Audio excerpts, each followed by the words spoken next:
site on January the 7th. Remind the board members that they should speak into the microphones. The red light's on. If the red light is on, you're being recorded. We have a new staff attorney, Kim Cooper. Welcome. Michael going to formally introduce Kim.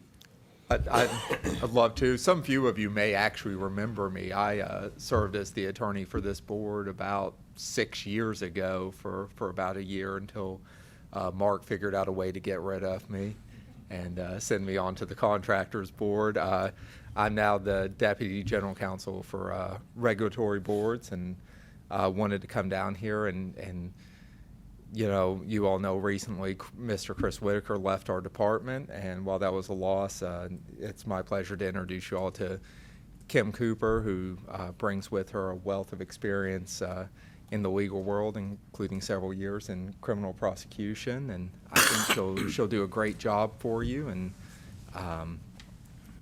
so with that, I introduce Kim. Very good. Welcome, Kim. Thank you, sir. And I think Kim's resume is attached to the executive director's report. Please sign your timesheets and return them to Karen, and along with any receipts for travel and hotel. The formal hearing that had been scheduled for today was settled last night, and therefore that item will not be on the agenda. I think Mr. Giannini is here to share some pearls of wisdom with us. So,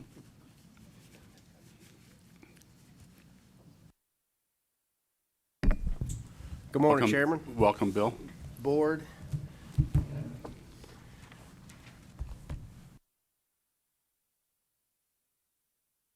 First order of business I'd like to do is welcome you guys and introduce to you, I'm very excited to introduce to you the new Assistant Commissioner for Regulatory Boards, Mr. Brian McCormack, who's here to my left. Some of you may know Brian. He has been the Director of Boards and Commissions for the Governor for about 2 years, I think, and we're excited to have him. He has got some much better knowledge of what we do here than a lot of assistant commissioners do. So he's been here now, he's second week, and he's hit the ground running. So I hope you guys will make him feel as welcome as you made me feel. Great. Good morning. So this is the second year we've done this. We're here to go over with you your year-end numbers for FY 13 and 14.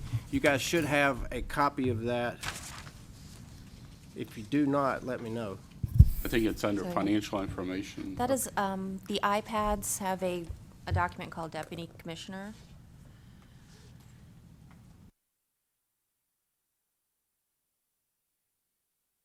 Anybody not have it? I think we brought paper copies as well. On the Somebody iPad. prefer. Great. I'm going to go through this like last year. If I'm going too fast for somebody or you've got questions about a specific item, please feel free to stop me. So if you'll notice at the top in the far right-hand corner, you've got FY 13-14. Regular salary and wages were $409,427. We've dropped down. Your total payroll expenditures were $561,316, which is statistically flat from the previous year. Your staff has maintained what they were doing under the Crocker. Your travel, again, I mean, just almost statistically flat, $37,911. It is down from FY 10-11 and 11-12. We commend you for that. Much of that is board travel, so we thank you for that, and your licensees, I'm sure, as well do too. I am then going to drop all the way down to grand total on your expenses, which is $760,876. That is a decrease from the previous year. And again, we commend you. You guys are on the right track all the way across the board. Pause there. Are there any questions about the expenses?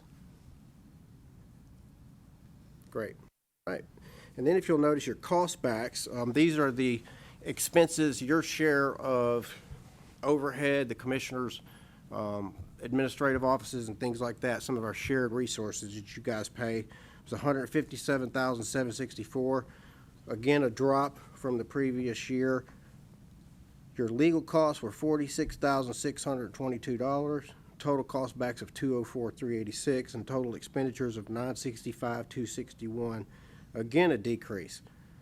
Licensing revenue was up moderately. Your case and complaint revenue was down $26,710.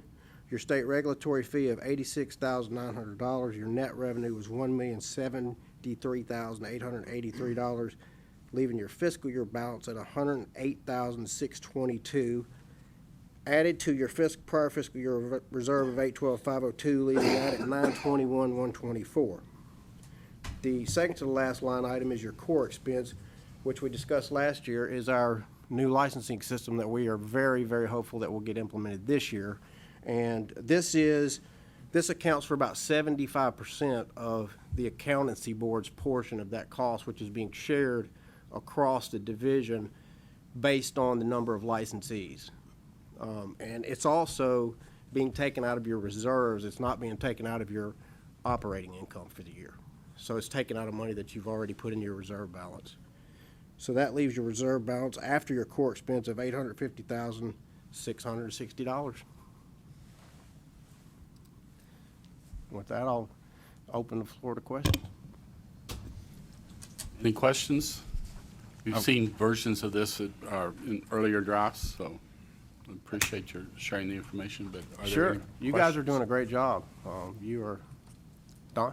So you're saying that the core expense will have recognized roughly 75% of what so we've got 25% more that we will recognize in future periods? Yes. It should be paid over the next 2 years. I do want to say this program in particular, and I actually was in a discussion yesterday because I don't want it to be a surprise to the board. There is a possibility of an additional charge because of the way that you all do your licensing where you renew at the first of the year.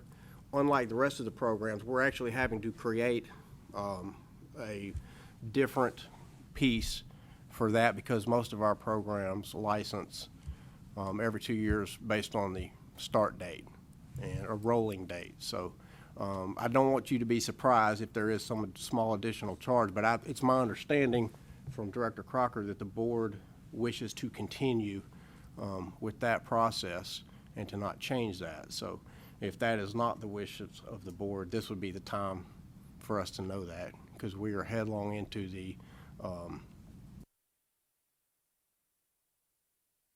Thank you, and I will also say that with the new administration in the years, we used to not even get a report, maybe sometimes ever, on what the cost backs were, and I personally appreciate that. You're very welcome. And As a again, board. any line items here that you guys want more detail on at any point, we are more than happy to share that with you. We want you to know what we're doing with your money, and your staff is doing a great job. You're doing a great job keeping things under control, and I'm very proud of the fact that you've been able to hold the line on your costs and reduce them. In a lot of cases, while the costs of everything else in the world are going up, you guys are holding the line, so we appreciate that. I think you represent us and the governor very well. Can I ask one quick question, please? Sure. The state regulatory fee, can you remind me what that is? And I see that it's, over the past 2 years, it was greater than it was the preceding 2 years. And I know you've explained that to us before, I just can't recall. Sure. It is a fee in lieu of charges from general services for things that all licensees pay across the state. Every program that I have pays it. There was, through as a result of an audit finding 2 years ago, there was a recalibration of how we calculate that. To put it in the most simple terms, you guys were getting a break for a long time. The auditors didn't like the way we were calculating. It's a $5 fee based on the number of licenses. You guys have a significant number of people who hold their license in retirement. Those were not being hit with the $5 fee. We were only actually calculating the number of active licenses. And so you guys have a larger percentage of people who hold their license in a status other than active. So that was the reason for that. Thank you. Other questions? Does that mean we're paying a fee for licenses that are retired? Yes, sir. If they hold it in retirement, it's a $5 fee. They're not paying us anything, are they? we're not collecting any kind of a fee from them, are we? I believe they have to pay to hold their license in that status. But Henry, that is correct. They do pay the renewal fee if they are in retired or inactive status. They do have to pay the $110 biennial renewal fee.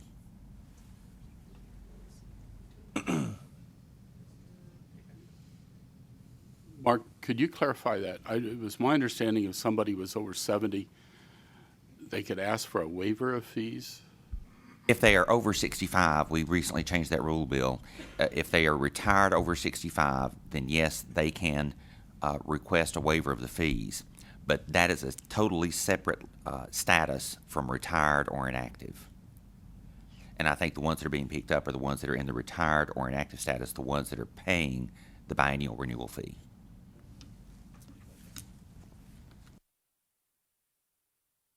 Other questions? I do want to say too, on that $5 fee, it's a pretty good deal. It's been that way since I think about 1989. I'll talk too much about it. Don't raise it. Bill, we appreciate you coming, and Brian, we welcome you to your new position and look forward to working with you. Chairman, thank you. You guys be safe, and we will see you very soon. Happy New Year. Great, thank you.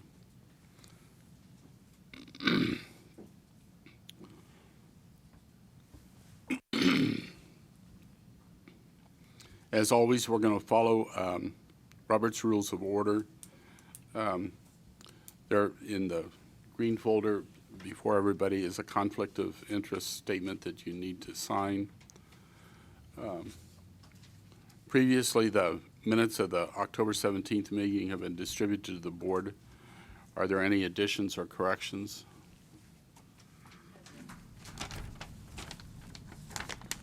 If not, they stand approved as distributed.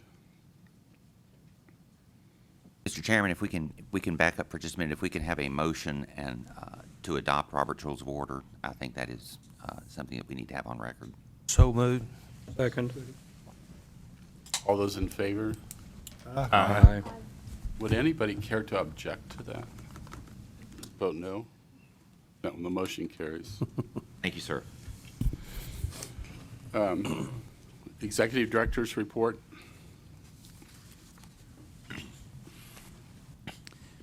You have a copy of my Executive Director's report on the iPad. It should have been sent to you probably a day in advance. I apologize for that. I do want to let you know that as far as NASBA activities go, I will be attending the ED Executive Directors Conference in Tampa, Florida. That will be the last week in March this year. I am not the chairman of the committee anymore, but I do need to go to the conference. So I'll be attending that. The State Board Committee will be meeting in Las Vegas next week, I believe, and I'll be attending that as well, since I am on the AICPA State Board Committee. As far as TSCPA activities go, I do want to mention that Karen and I met with Wendy and Brad earlier this week, actually. We're going to try to make this a regular thing so we can improve communications between the board and the society. We want to be sure that we're all in sync. Now, I realize there are going to be some times when the society wants one thing and board or board staff want another, but as long as we can work in harmony, I think that we can get some things done a little bit more efficiently. I will ask you to look at number 4, the proposed future meeting dates. Those are scheduled here. I will need a motion to accept the Executive Director's report so that we can officially adopt those future meeting dates so we can get them on the website. Have any of those changed since the last list of dates that you've given us? No, the only thing is there's an addition there, Henry, of Friday, 15th July 2016. I do try to put the next 6 meetings out there so that you have an idea of what's coming up. But the others have not changed. If you'll go down to number 7, the audit of state-specific ethics courses, I think there's going to be a presentation by one of the committees a little bit later.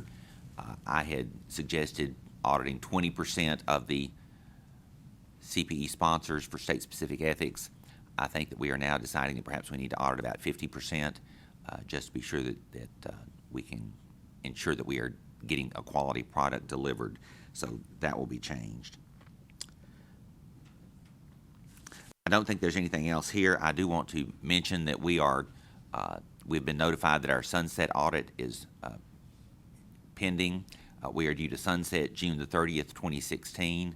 The performance audit review is beginning. The Comptroller's Office has notified us that it's starting. We actually have a gentleman in the audience today, Mr. Chris Kelly. Chris, you'll stand up. Chris is from the Comptroller's Office. He's going to be part of the performance audit. He is observing today, so please get everything done appropriately. And Mr. Chairman, that concludes my report. Is that part of the audit for him to come and observe us? I believe it is. Okay. Are there any Questions of Mark regarding his report? As noted earlier, Kim Cooper's resume is attached. And we need to approve the report so that the dates are approved. So is there a motion to accept the executive director's report? So moved. Second. Second. All those in favor of the motion signify by saying aye. Aye. Any opposed?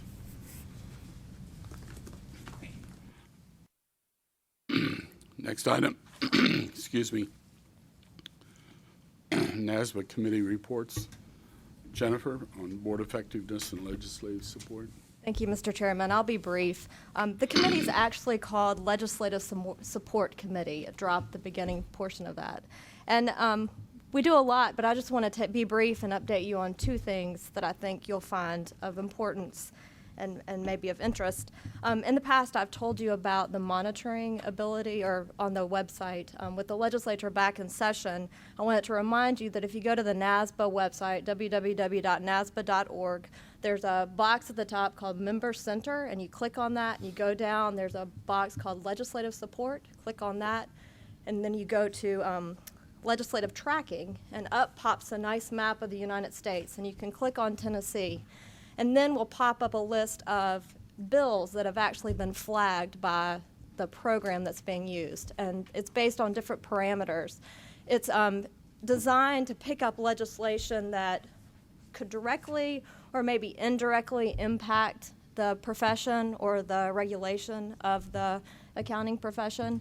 And it's NASBA's way of trying to flag these bills so that this board or the staff could monitor and see what's going on here in Tennessee.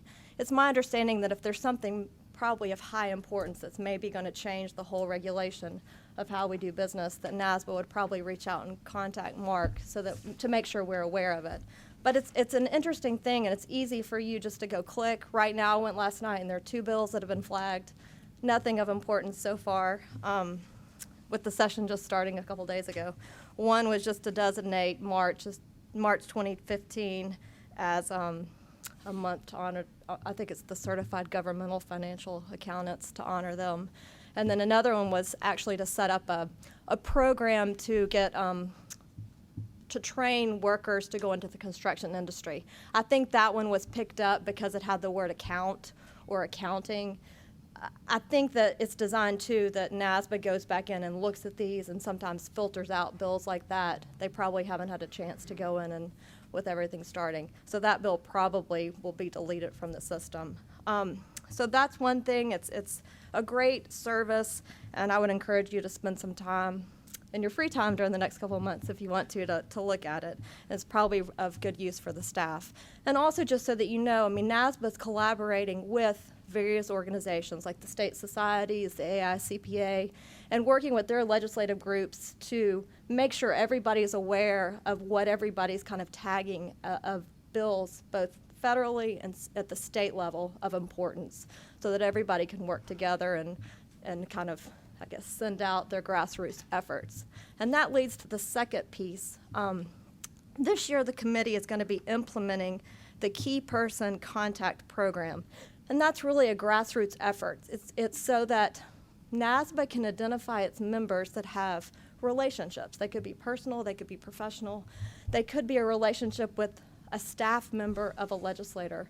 So they know that maybe I have my best friend from college is the legislative director for Senator X, and that I would have told them that so that when a piece of federal legislation comes up, they know they could contact me and send me to tell my friend information they might want to disseminate it to that legislator, or just even in the off season or whenever, let me go and maybe educate them about what boards of accountancy do so that the legislators have information.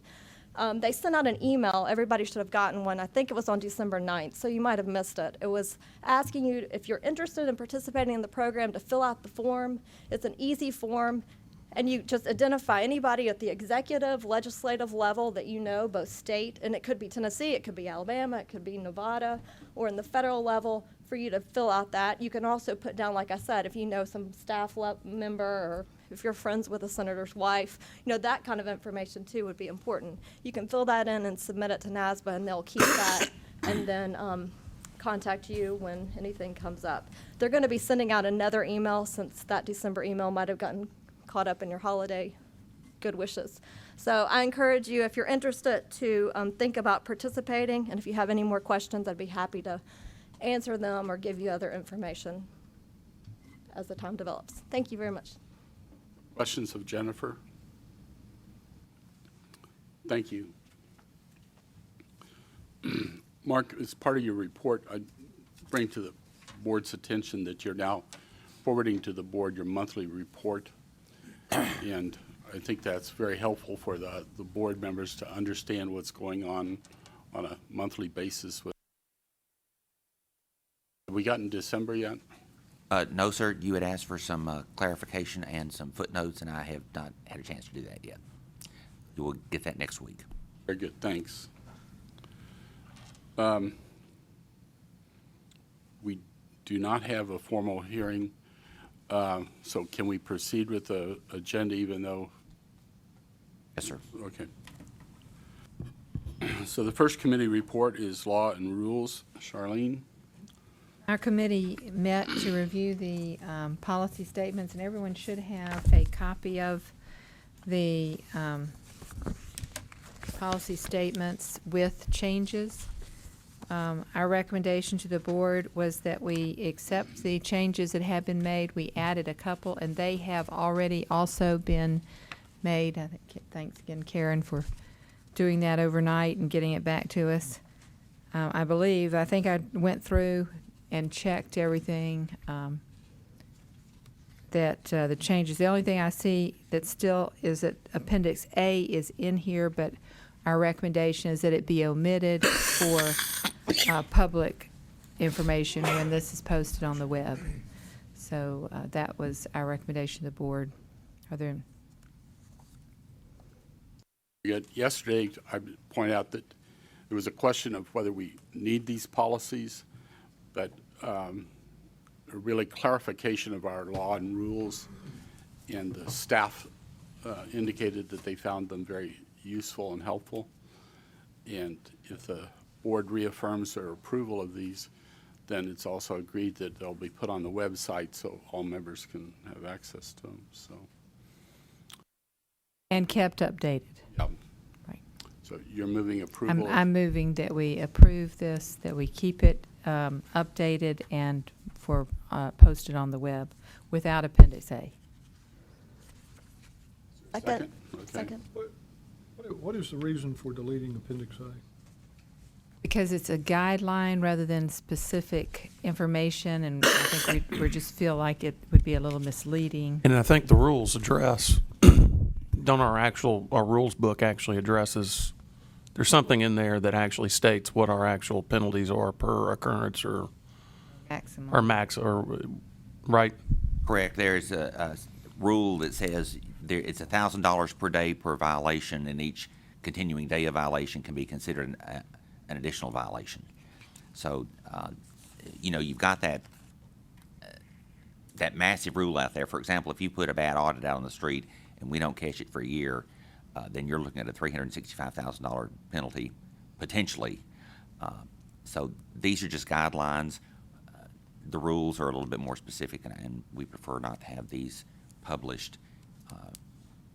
Henry, these are going to go on the website, and so we just felt like if it's going to be part of the public record that we have the rule in place, we might as well keep that as our general guideline and not be as specific as that form is. So we have latitude. That's not a problem. And it was my understanding too that they were outdated anyway. Those are outdated, We weren't right. necessarily following those. Karen, do you know if on page 9, new item 5, did we check to see if, just since we're getting ready to publish them, if the Tennessee Department of Human Services still exists? Sir, I haven't had a chance to look at that. We And also. the motion would be subject to correction of Right, that correct. name. And Okay. we also asked that legal look over all this too before, so I believe we'll need to look at it again the next meeting, I would think, before we publish it to the public. Yeah, the motion should- So Anticipates Right. review by council, could we add that and to my then we will motion? reaffirm once you've reviewed it. I wonder if we could get a draft of that prior to the meeting next time, a marked up copy or whatever after legal counsel has reviewed it, and just so we can study it a little bit before the meeting. Sure. Once legal counsel's done that, Casey, we'll just go ahead and send it out. It Okay. won't come out in the board packet. We'll just send it in independently. That'd be great. Is that okay? There was some conversation of some of these maybe needing to be put into the rule book itself as opposed to here. And so I guess we would need staff and attorneys to look at that and figure out which ones need to be shifted versus there versus here. What we're really asking the board to approve is the current draft of the policies, subject to review on these other. Subject to review and changes, and we will readdress at the next meeting. Any other questions? All those in favor of the motion signify by saying aye. Aye. Opposed? Motion carries. Licensings. Steve Eldridge was the chair of the committee, but he has not been able to attend the meeting. And in his place, Henry Haas chaired the meeting, and so Henry, the floor is yours. Mr. Chairman, we had several issues to talk about at the licensing committee meeting. The first one had to do with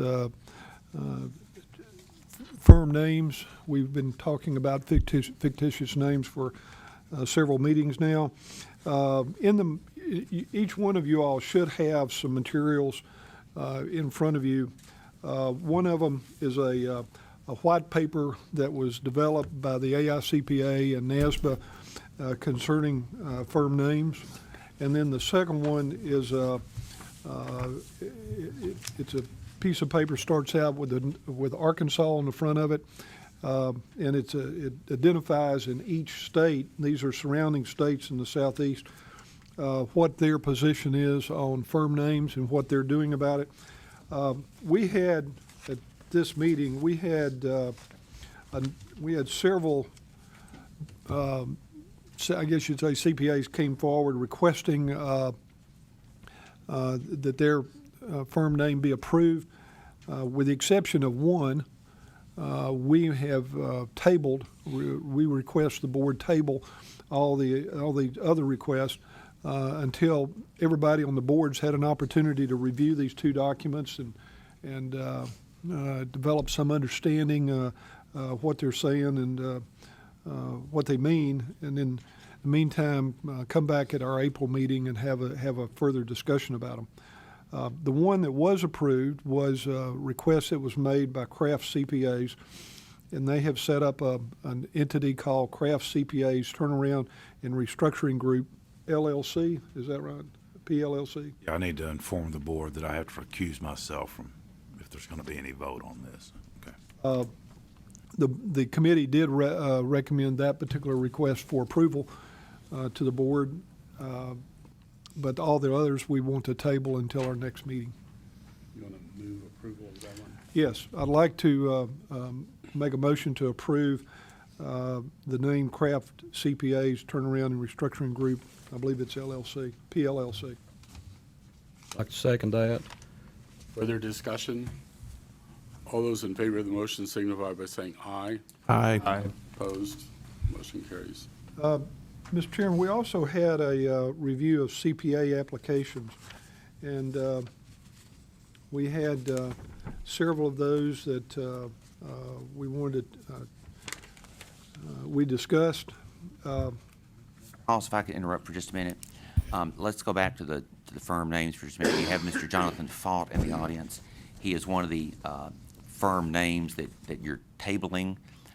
He is the one that wants to rename his firm Fott CFO. An He is here integrated if you'd like to- CFO? Yes, if you'd like to hear from him, he is here. It is your option. That would be fine. Yes. Okay. Mr. Fott, the floor is yours. Morning. I currently have my firm name is under Fott CPA, and I had requested just to change it to Fott CFO. That would be the primary services that I'm doing now. I'm seeking to serve as just an interim CFO for different companies. I'm not preparing audits. I'm not doing reviews. I may do a compilation here or there, but my primary services would be doing interim CFO services, and I've just requested I change my name to Fott CFO. The name I've got here that you were requesting was integrated CFO? That I did. That was my original one, and I was told that would not pass, and so I since then I have changed the name to Fott CFO.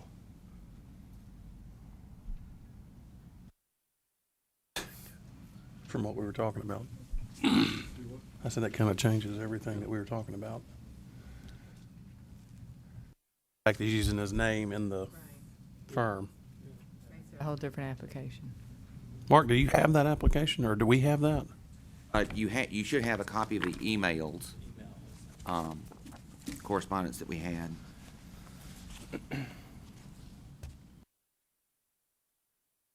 That says integrated CFO right now? Yes.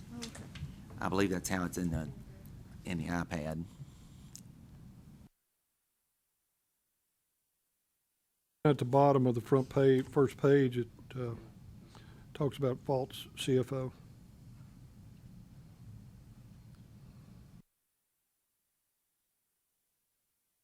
So as presented the way it is right now as Fott CFO? Fott CFO, yes. Mark, would we even have gotten this to be would it have come to us? Yes, Charlene, probably because it's a matter of how conservative does this board want to be in approving fictitious firm names? Because it's CFO instead of CPA? Yes. What is First- management's recommendation? Management's recommendation would be to approve it at this point. Not considered at the committee meeting yesterday, but we can consider it today at the board.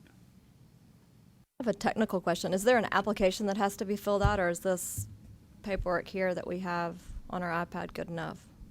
The application that was filled out as integrated CFO when you reviewed that last board meeting. And here again, the only issue was the name of the firm. The application itself looked fine other than the firm name. Would we need to have, I guess just having this in the file would be enough to show that that the change on the application is now to Fott CFO? I believe so. Okay. Move that we approve the name. Second. Further discussion? All those in favor of the motion signify by saying aye. Aye. Opposed? Congratulations. Very much. In the meantime, I just asked that everybody take a look at these two documents and try to come back to the next meeting prepared to discuss those in terms of our concerns about fictitious names.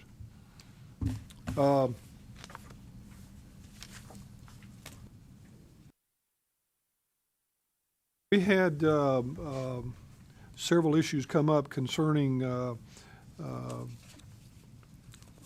license applications, CPA applications. We considered one from Judith Clark. I believe her information is in the file or in the iPad. We approved, we recommend her request for, to be approved. This is one that it falls outside the 10-year limit. Right. And I understand it under our new rule that there is a provision in the law or rule that allows the board to grant exemptions. And we have traditionally done that for legitimate reasons. Yes, sir, that is correct. You do have the authority to grant to waive the 10-year requirement.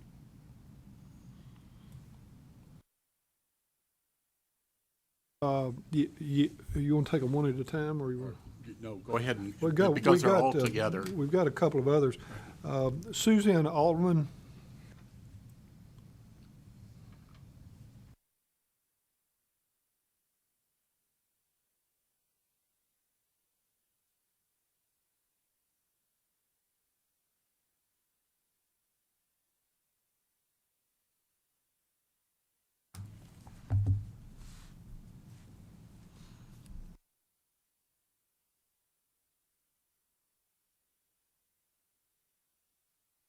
And this is a request for exemption from the 10-year rule.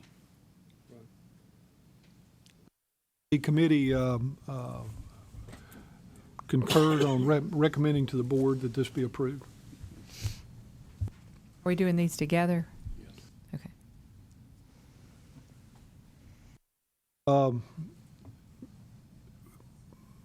Mark, are these the two that we approved? I know Mr. Mathis, we'll come back to him in a minute. We had a different opinion on his request. We also have a request from Becky Gray. That was a little bit different request, had to do with the ethics exam. Well, okay. Here again, she's asking for a waiver of the 10-year requirement because she's outside the 10 years.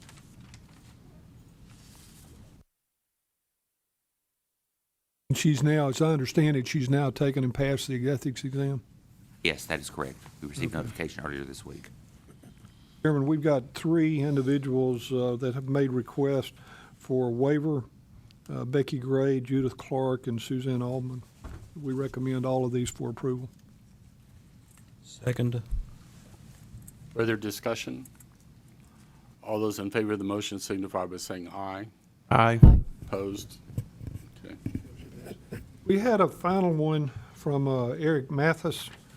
You might want to take a minute, and he's got quite a elaborate, lengthy number of There was a hard papers. copy distributed this morning.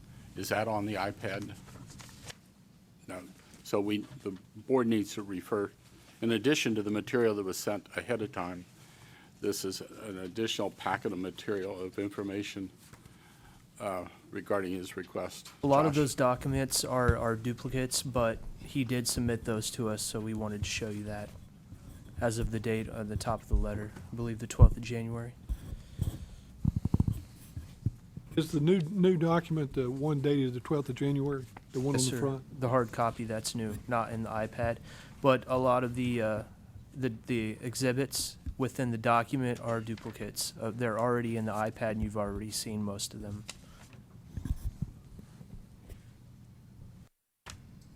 What is the recommendation of the committee? The committee recommended that it not be approved. That his request not be approved. Second to that motion? Second. Discussion.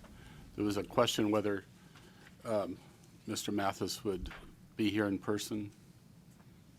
He has not shown up, Mr. Chairman. So, like I said, when I conferred with his attorney on Monday, the attorney indicated he would recommend that his client be here. But if he doesn't show up, he doesn't show up. He's got a series of issues with the state board. This request that he's making is just the first of two or three, because if we were to grant this request, then he would move on to the second issue and then to the third issue. It just seemed like to us that all three of these together was really not grounds to approve the waiver that he was requesting. But it's the collective issues that really had the committee come to the conclusion that he not be approved. That's correct. Further discussion? All those in favor of the motion signify by saying aye. Aye. Opposed?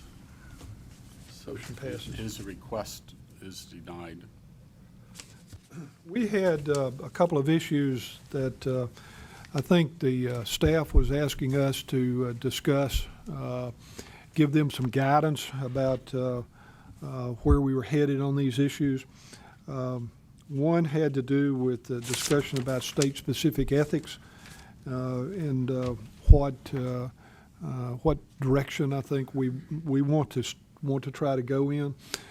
Currently, we have 18 sponsors that have been approved of state-specific ethics programs, and Mark has had some discussions with the TSCPA about offering that state-specific ethics on a webcast or website. Mark, you want to sort of bring us up to date on those discussions you've had? Well, as I indicated, Karen and I met with Wendy and Brad earlier this week, and we had discussed the TSCPA being the sole source provider for the state-specific ethics. The rationale behind that is we want to ensure that our licensees are receiving a quality message and that they're all getting the same message. With various sponsors and the outline that we've provided them, there are so many different ways that it can be disseminated, and we want to be sure that the course doesn't get stale. I mean, we're requiring this. It's a 2-hour course that you have to have every renewal period. And if all you're doing is reading the law and rules and answering some questions, I can't believe that after you've done it 2 or 3 times, you couldn't do it in your sleep. So I think that we need to go back and review those sponsors. We're going to do an audit of the sponsors. As I indicated when I did my executive director's report, I had suggested 20% based on our normal CPE audits when we do 10%, but the committee suggested that we do 50% and see where we are. You know, discussing the matter with the TSCPA, I can't help but think that we'd be on the right track if we offered one product out there. Mr. Watkins indicated that perhaps we've already approved these people. It wouldn't be in good form to just all of a sudden deny them.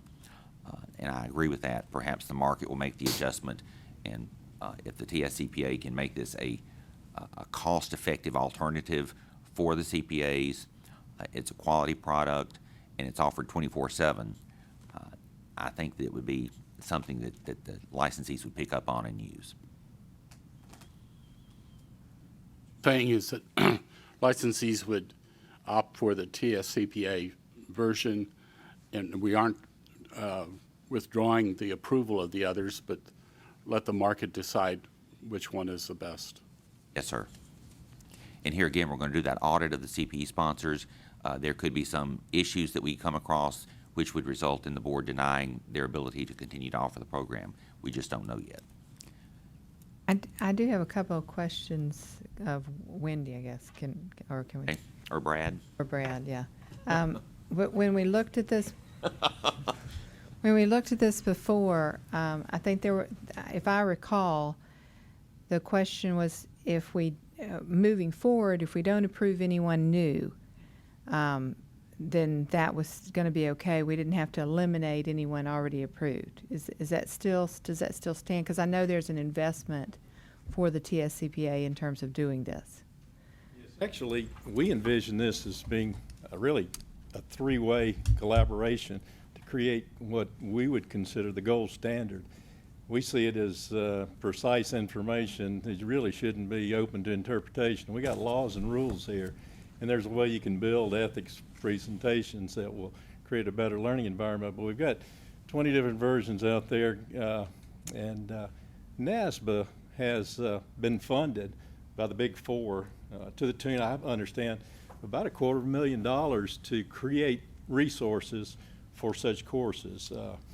They are offering this to State CPA Society solely, but we see this course, if we could create, we haven't yet done this, within the next couple of weeks, NASBA is supposed to be providing us the information through the Center for Public Trust, but we see it as the State Board of Accountancy, TSCPA, and NASBA collaborating on a gold standard product, not 25 different versions or ever how many we've got out there. This is about laws and rules and ethics, and there's a way we can create this online to make it a good learning experience without, and make it available 24/7 at a very low cost. We don't see it as a excess revenue producer. We see it, and actually we don't really consider this as much a continuing education requirement as we would a licensure renewal requirement. It's important for licensees to know what the law, the rules, and ethics require. There are a variety of considerations, but it's something that we would not necessarily envision as a TSCPA product. It would require input from the Board of Accountancy, NASBA, and we see it as a three-way partnership, really, to create something that I understand Virginia's in the process of doing now. This concern about making economic activity available to producers out there of any kind, is that what the Board of Accountancy is really in business to do? I know you've got 17 or 20 or 15 or some number that's out there that moves, that are approved, but is it our business, is it our role to create economic opportunity for private industry? I think this is a license renewal requirement that should be precise, and it's a commodity. This isn't something really open to interpretation. If we can create a standard that is the highest standard, should not it be available in a consistent message without 17 different versions, some of whom may be up on the latest rules, the statute requirements, some may not, but we have the resources, and I think TSCPA, as a representative of the licensees, the Center for Public Trust, their business is ethics and law and rules, and Mark's understanding and input on what's required. I just completed yesterday my ethics training online for lobbyists, and it was a pretty cool experience. I mean, you know, I learned a few things, got a couple of questions wrong, but passed it, and the feedback we're getting from licensees is that there's not, I guess, much value in what they're getting in a lot of these different versions, but something worth considering. How long do you think before you have the product ready? Well, NASBA said they've got this, they've been working on this for some 6 months, and they were supposed to have it out in December. I just communicated with Alfonso Alexander, who's the CEO of the Center for Public Trust. He said it'll be in mid-January, so we're expecting it just about any time. Hey, Mark, as part of that process, when y'all start reviewing these courses, can you find out how many times those courses have been presented? Yes, one of the things that we're going to ask for is the number of attendees Yes. that they had and the evaluations. I'm just curious how often all 18 of these are actually being used. Some of them may have even It may be stopped. zero. Yeah, I don't know. yeah. Certainly. That's And I part think I of heard the somebody explanation. say that 4 of them were being used through the society, or is that, do y'all use some of the materials of some of the things we've approved in the past? I'm not Did sure I hear that understand yesterday? The question there. We have an online version right now that's up and available to licensees that actually is Mark's presentation. Didn't we hear yesterday that the society has used 4 of these courses in presentations, maybe the at meetings or some, I don't, did we hear that yesterday? I thought I did. Yes, actually we have. Okay. I think what you're saying is another approved vendor that we've used at one of our conferences, for instance. Sure. I know Perry Moore, for instance, has a version approved. He's a professor at Lipscomb University, and we've used him on a number of occasions. He gets high evaluations. Mark does a great job. I know there's personally several others out there. I think there's some on the West Coast, some on the East Coast. There are for-profit vendors, there are educational institutions, there are individuals that have written according to a very brief outline created by the Absolutely, Board and of Accountancy. I get that piece. I'm just curious, when we say we have 18 approved, if 4 are pretty good programs that we're using within the state that are being used as materials at a society meeting or something along those lines, and then we have 4 or 5 more that maybe aren't being given to, that aren't being used, I wonder if we're really looking at about 10 courses or so that would be. Potentially, I guess the potential is for hundreds to be offered, or potential for. Well, one but there's right not now. unless we approve it. Right, and we've got. And we've kind of, I think, we've made a decision in previous meetings that we're not approving anymore. we're not moving in that direction. And so I'm hoping some attrition will occur from this process. And then, like you said, I believe strongly in this. This is something I've been pushing for quite a while, is to get this online, make it usable.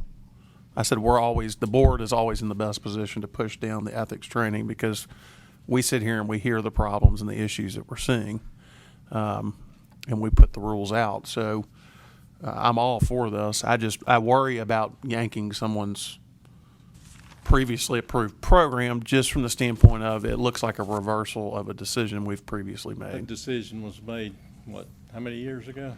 Well, I don't know when the last one was that we approved, but we've approved them periodically over time. Quality and consistency of this product, which is really a commodity, and it's something that should be precise. I mean, the laws and the rules are precise.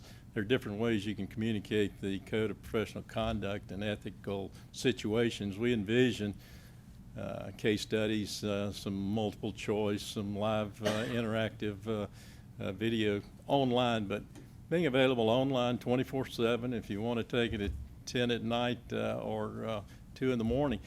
And quite frankly, the Board of Accountancy is the best interpreter of the law and rules. I mean, in Mark's role as the director, I personally, this is just my personal views, should be available to present to groups directly from the Board of Accountancy. If we had one online version, say it's the Tennessee State Board of Accountancy's online version, not the TSCPA, not NASBA, this is the board's online version, whether or not we participate in creating it or whether or not we host it on our website and process the takers and issue the certificates of completion or somehow download that information to the board on who's completed it and who hasn't, for it to be available live potentially. I'm just suggesting to large conferences or large employers that may want to get their group together to network and discuss ethical situations that they're in, to have the Board of Accountancy create one message that should be communicated. We hear from licensees, especially young licensees, as to the redundancy and the lack of value and learning experience, but after considering it and the resources that are going to be available to us that we've been told through the Center for Public Trust, I can't imagine what you would spend $250,000 doing creating resources of this nature. But to me, it sounded very interesting. NASBA only wants to offer this through state CBA societies. That was their decision. We can host it. We can communicate it as a representative of 10,000 of the licensees out there. If we made this available to our members and non-members at some nominal cost currently, you can go on our website, you can get one of the 17 approved versions, and I think you pay a fee of $55 to do that. That includes the processing, the maintenance, the certificates of completion, and the reporting requirements, and it's included on our tracker as well. But if the State Board of Accountancy approved the gold standard here, and one that is truly reflective of what the licensee needs to know and not subject to interpretation of one of 17 vendors out there, we see that us being able to deliver that at a much lower cost. I mean, something in the neighborhood of $25 would not be unreasonable and very convenient. And if it's truly of value, it just seems reasonable to consider it. We're going to go forward and we're going to create a product, and we're going to engage with Mark and NASBA. And at some point, hopefully this summer, we will have something that the Board of Accountancy can look at. But I think it's worthy of consideration. And I, quite frankly, another personal opinion, wouldn't worry about creating economic opportunity for people through whether it's continuing education or license or renewal. That's not the role of this board. This board is to ensure the public's protected and the licensees understand what's in the rule and the statute. That's just something I think we should get beyond. There are continuing education requirements out there, and there are literally thousands of vendors. I know that NASBA has over 2,000 vendors that are on their registry, and they're monitored and for quality. I think that registry probably does a better job of monitoring for quality than this one-time approval of these ethics providers with a rough outline on what you want to interpret. I'm glad to see there's going to be some follow-up and monitoring that, but going forward, it's worth considering. And, I have an access question that's kind of different from what, I just want to make sure if you know, you're using the board and NASBA and, you know, to come up with this gold standard product, it will be, if it's available on the State Society's website, I assume it's accessible, even though most CPAs are probably members of the TSCPA, there may be a small percentage that aren't, that it would be available to all people, and would it be available at the same rate to all people, or? Absolutely. I see it as a licensure renewal requirement as opposed to a continuing education requirement. Currently, it's a part of the continuing education requirement, 40 hours, 80-hour biennial, so you have a 38-hour requirement instead of a requirement for licensure renewal, and it's precise. It should be presented in a way that the board is convinced that it communicates what's in the law and the rules, and as you know, there's so many licensees that are unaware, and I think we can create something that would be meaningful. And I'm not asking for a decision to be made on this today, but I'm promising that we can together come up with something that would be that gold standard that I can.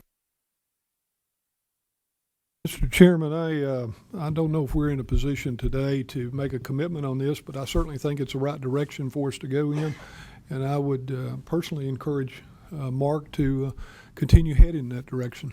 And at some point, hopefully at either the May or April or May meeting or the July meeting, come back and we can make a firm commitment to this thing. Do we need to talk about just, I mean, we're asking him to go audit these programs. I mean, what if we find out one of these programs has no participants during the year? Do we need to set up some sort of process whereby these other programs renew their programs? I mean, I don't like going back and telling somebody all of a sudden they don't qualify, but if they had to go through a renewal process annually or something to get approved, I just don't feel like we have a good mechanism in place to evaluate or hold these people accountable. Well, we can always go back and ask for their materials, and I'm sure we have the authority to do whatever we want, but I think it would be better if they had to come to us and justify the renewal of that program as opposed to us kicking someone out of the program. Does that make sense? Certainly, and I follow what you're saying. Yes, we can set up a renewal process. For example, the board can approve a program for 2 years, right, 3 years, and then review it at the end of that time. I was kind of thinking that was the whole purpose of looking at these programs. You can call it an audit or evaluation as to what it is they're actually doing because we don't know, and until we hear back from you as to what's going on in that particular arena, then we don't know exactly what to set up. But we may definitely need to do something. Yeah. I just don't like going back after the fact and the rules not being in place and set for these people to say, hey, you changed the rules on me at this point. Right. I think if we could go forward and establish some sort of legitimate system of, hey, you got to come back for renewal and you need to justify your program. I think it needs to be even more, I think we need to make a statement that we're not approving any Right. new ones, and the current ones need to come for a 2-year or have a 2-year renewal process, in which time, if they are not, if they're not out there, if they've had 0 participants, then They're they're dropped from the program. dropped. Right. Exactly. Unless they can show some, that way we could start the process of narrowing it down, and we would find out immediately whether they're 18 or 5. Right. Yes, sir. NASBA has an annual renewal if you're a provider for your courses. We may want to, send out a letter or something like Charlene's referring to that, they're on an annual renewal with them. They need to renew with us annually, biannual, whatever. But the other thing we might consider is we've got 18 or whatever the number is that's bouncing around. It'd be real easy a staff or one of the board members to attend one of those classes and do a very live evaluation of the course, the materials, if that's what the board wanted to consider doing, and find out what's being taught in this course. I mean, you're talking about an hour or a 2-hour course. There's better than 10 of us that would be available to audit a course live and staff and see what's being taught, and instead of just paperwork that's coming in. So. Good idea. Please don't do that to me, Don. But we need extra ethics hours. So I'll be sending out assignments for auditing of CPE courses. Well, I think that where we are, everybody's in agreement, of the discussion yesterday and today, that we're not going to accept applications, or we are not going to approve any applications for additional CPE courses or ethics courses, and that based upon your audit of half of the programs will well serve as a basis to determine what kind of a problem or challenge are we dealing with, and encourage the TSCPA to proceed with their plan. Do we need to vote, or do you need anything from us to establish some renewal process for these courses? Yes, my question is, why don't, I suggest that we consider that after we find out What the courses hold? Okay. After what the 50% review Gotcha. yields. Let us do the audit first and come back at the May meeting, and we'll report then, and then you all can decide how you want to proceed as far as a renewal process. And when you evaluate the number of times those programs you used, can you tell us how many times those programs were used at like a TSCPA, where the TSCPA hosted that particular program? Does that make sense? Or can we do that? I don't know if we can figure that out or not. Because presumably they will stop using any other program once they establish. Am I saying that correctly? Yeah. That information would be available. You can ask them in the audit to say where they presented it, so that if they presented it at a TSCPA meeting, we'll know going forward, the TSCPA, once they have their online up, they're not going to be using those presenters anymore, right? Is that a fair statement, Brad? I think that's a fair statement. If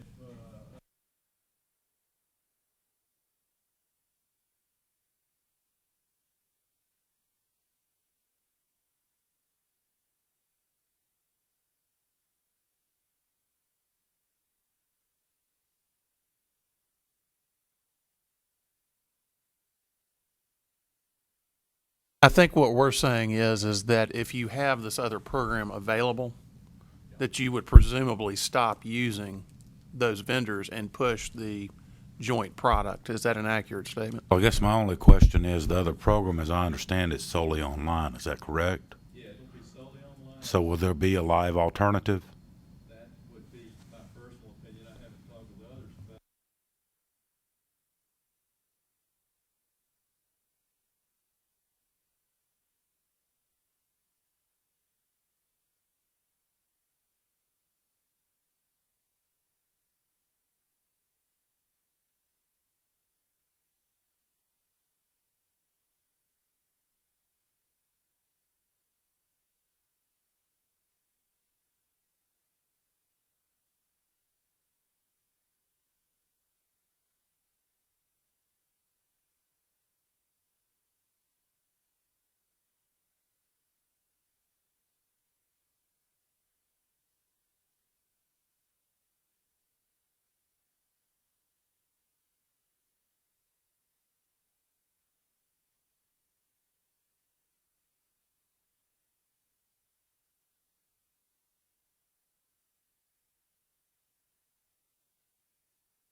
You mentioned conferences. I would think that the local chapters, when they have their chapter meetings, a lot of times they'll have an ethics program at least once during the year, and they may want to continue that, or may not.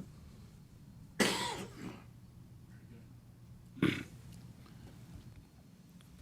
think we're in agreement on how to proceed. Henry, if we can back up for just a minute, we have representatives from Compass East here. That's one of the firm name change things that we have tabled. If you'd like to hear from Mr. Neville, he is the owner. He is here if you'd like to entertain comments from him. Very good. That's fine.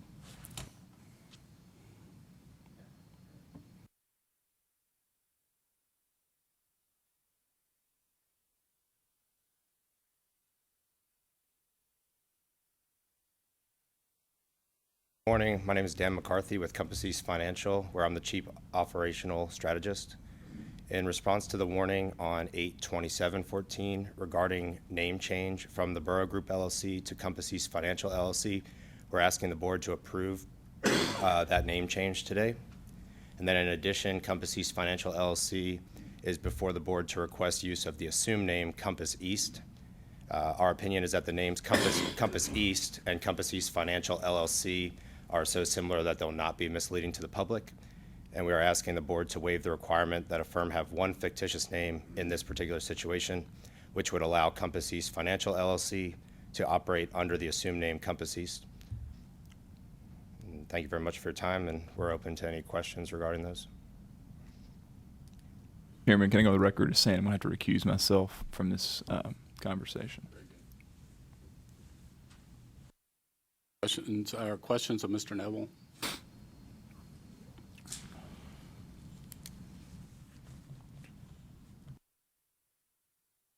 I don't know if you were here, but earlier the board you heard generally that we were going to defer consideration of fictitious names until after further study.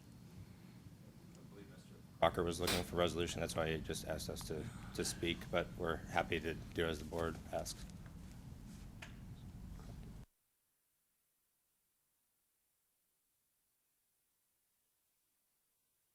Any action, any board member proposing to consider this as a one-off and not included in the overall consideration of fictitious names?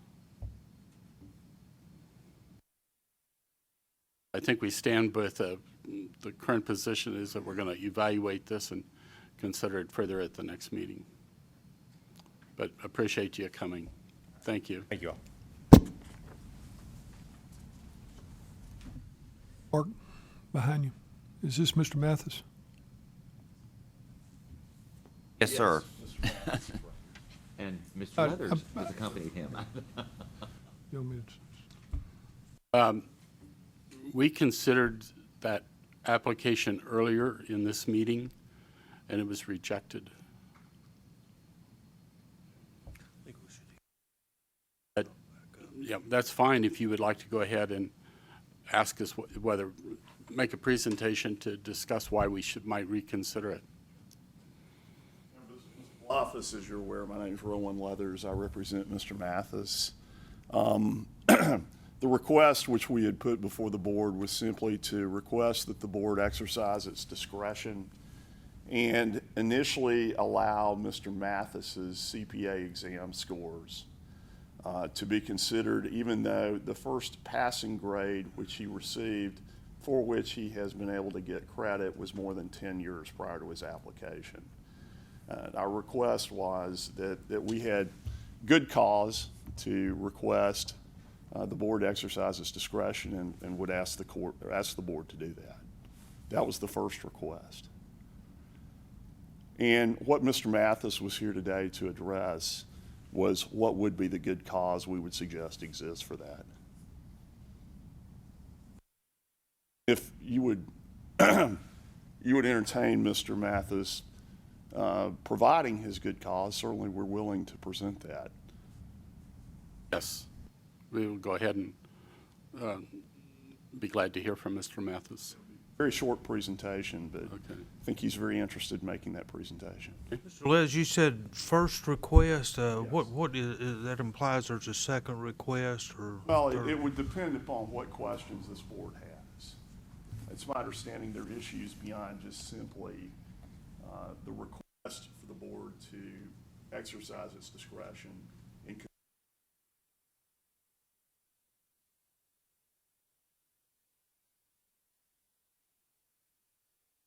there are other questions beyond that, certainly the board can ask Mr. Mathis. Okay.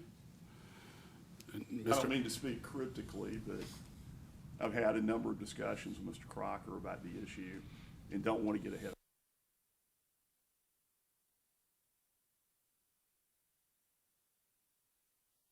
Mr. Mathis, just for your information, the board received earlier your communication to the board dated January the 12th, and we have that before us. Okay, sir. Yes, my name is Eric Mathis. Good morning. I did apply for my CPA license within the state of Tennessee.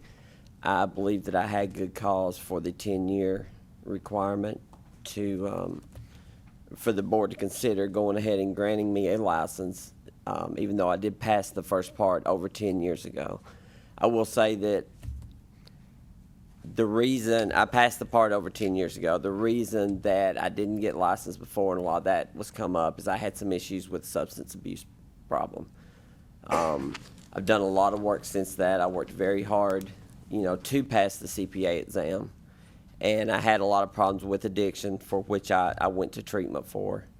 I was on the board of directors of a treatment center. I've done a lot of voluntary work within the treatment centers in Tennessee and Kentucky. I continue to do so.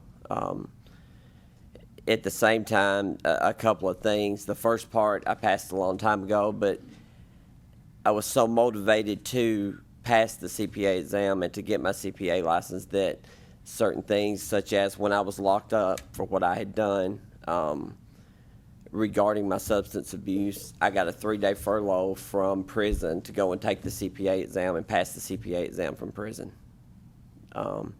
That was in 2005. And since then, my life has not been perfect, but I've certainly never done those types of things again. I'd go to probably 5 or 6 meetings regarding substance abuse a week. I've been working consistently in accounting off and on the whole time. The only reason that I didn't get licensed before the 10 years was up is because I did have that problem, and I was dealing with a lot of things regarding that. The things that I do now, I served on Discovery Places in Dixon's board of directors. I still voluntarily take meetings out there once to twice a month. I go to about 5 meetings a week regarding substance abuse. I volunteer at DC4, Drug Court 4. And I talk to my sponsor every day. I do things of that nature, and I do those things so I don't go back to where I was, so I don't repeat those behaviors, which I never have since the instance in 2005. And I know I've had a lot of problems with it. I guess I'm asking for some leniency for the board to consider my application. I know there are a lot of things stacked against me. I also know that, I'm CFO of a company now. I show up to work every day. I do my very best. I don't know what to say. I guess I am asking for leniency, and I would be happy to answer any questions whatsoever regarding any of that.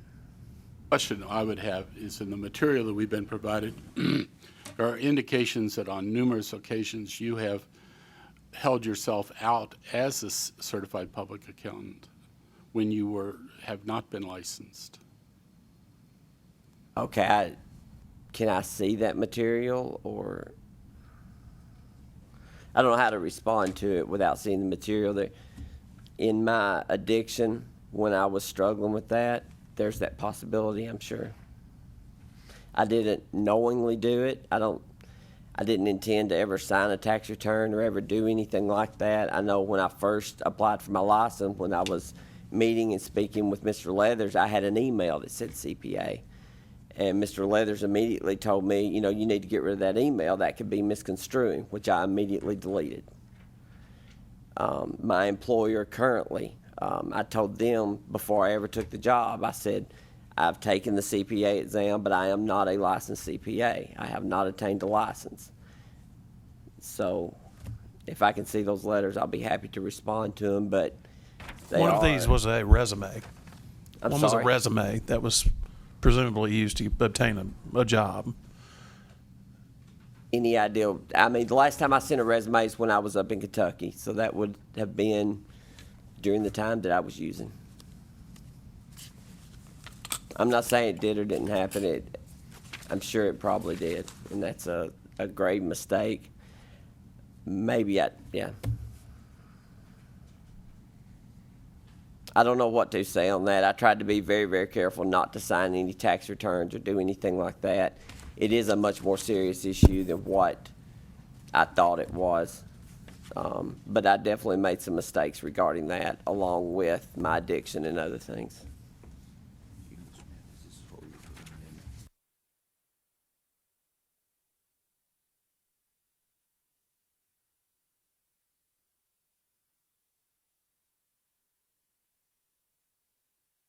In reviewing the material in preparation for the meeting, there were several instances where you referred to yourself as a CPA.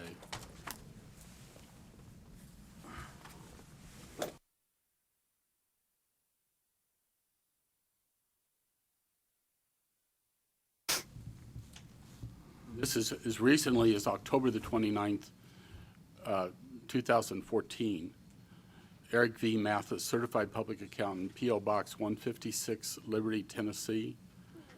It's a bill that you sent to a client for 10 3/4 hours at $35 an hour.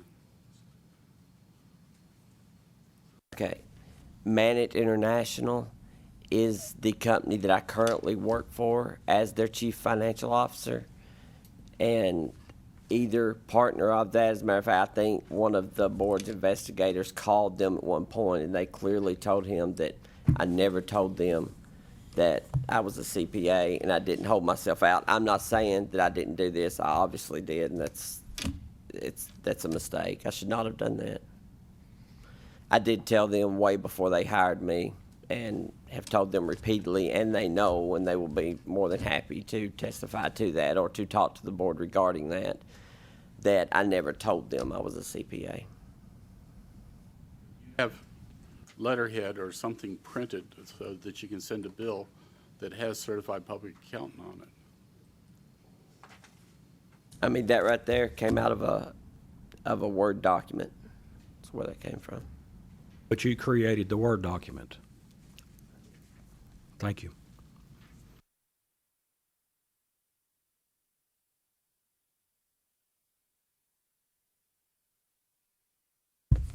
Other questions of Mr. Mathis?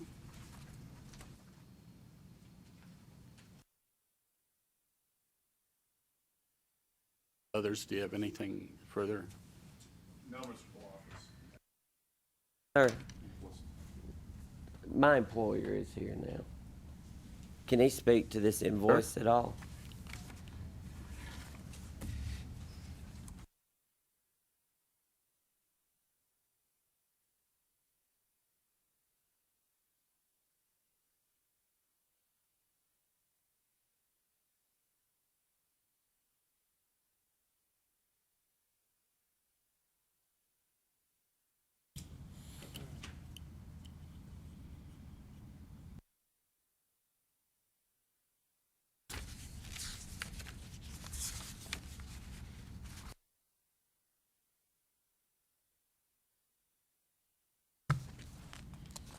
Want to identify yourself first? Dustin Lombardo, president of Manit International. Eric is my CFO. I don't remember him saying this, and before I hired him, he made it very clear to me that he was not a CPA, so I just want to make that known. I mean, I knew his situation when I hired him. I could have hired somebody that had the title, but I chose him. And I actually have a few things that I wanted to say, if that's okay. Sure, go for it. I jotted down some notes last night.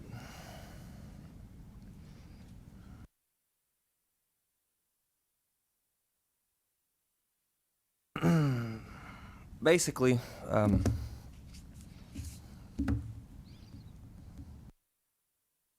like I said, I'm the president of Man International. We're a staffing company based here in Nashville, construction staffing. How I met Eric, I went through a few different bookkeeping services, I think 3 different services, probably 6 different people handled my account. Eric was the last one that handled my account with the bookkeeping service. I think you guys know where he was formerly employed. Once I talked to him, like I said, he was the final manager of my account. Once I talked to him, within 30 minutes, I knew that I wanted this guy to work for me. I told myself as soon as I could afford it, I would get him, because he's a genuine, honest person. If you spend 30 minutes with him, you will know that. I think I've made mistakes in the past. We all have. I think without a second chance, I wouldn't be where I'm at today. I don't think you should judge somebody on if they've fallen down. I think you should judge them on how hard it was for them to get back up, how hard it was to face friends, family, co-workers, people that you have wronged, and somehow make it right, and I think that he has. Not only has he got back up, I think he's running a marathon. Everybody in my office loves this guy. He always goes the extra mile. Things that he doesn't even have to, such as my father. I've spent many years trying to get him sober, and Eric has stepped up to try to help me do that, and has honestly put more hours into it than I have been able to, and hasn't ever questioned it or asked me for anything. Zero expectations on that. He's just literally done it out of the goodness of his heart, and I think that means a lot. That's the kind of guy he is. And in my opinion, that's the kind of guy that you guys want representing this industry, because when it comes to accountancy, it's all about trust, and you've got to be able to trust somebody with your money. And I think with just a few minutes with this guy, one-on-one, you can honestly tell that he's somebody that you can trust, and he's sincere, and he's very honest. You can just tell that. My company, we're really good at sales. We're really good at finding jobs for people. We put a lot of people to work. We weren't that good at numbers, and honestly, if I didn't get him at the time that I got him, we were kind of spiraling a little bit. He saved us. Honestly, he's solely responsible for hundreds of people's jobs, hardworking construction people, pipe fitters, electricians, iron workers, the backbone of this country, and he's allowed me to be able to find more jobs. If it wasn't for him, we might not be in business right now, to be honest with you, or we would be close to going out of business. And now he's allowed us to thrive and provide hundreds of more jobs. I can remember countless errors, late checks to employees, endless problems, and as soon as he got there, within 3 weeks, he whipped all that into shape. In my opinion, like I said earlier, he's exactly what you guys would want representing your industry. If anybody deserves to get this title back a second chance, it's him.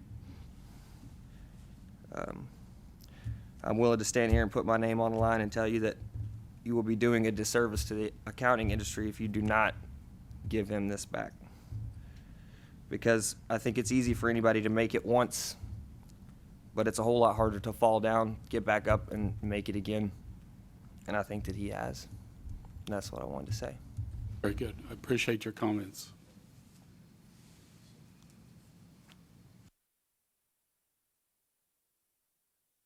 And just to sum things up, I'm not here today on behalf of Mr. Mathis in any way representing that, you know, he's had a straight and narrow life before he comes before this board.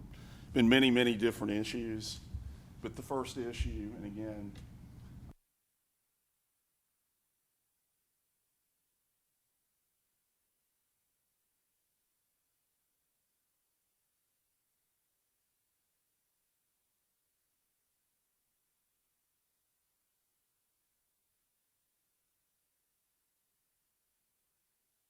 Without that consideration, he doesn't meet the basic requirements.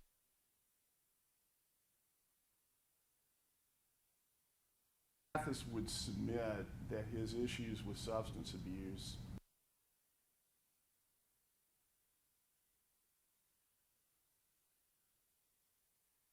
secondarily is the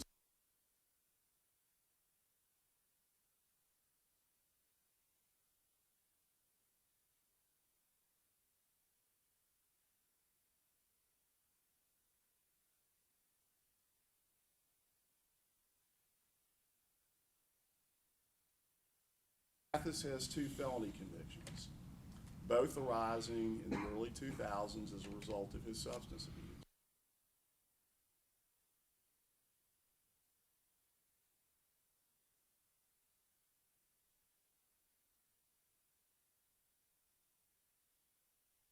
Prescriptions to himself, which is a felony, to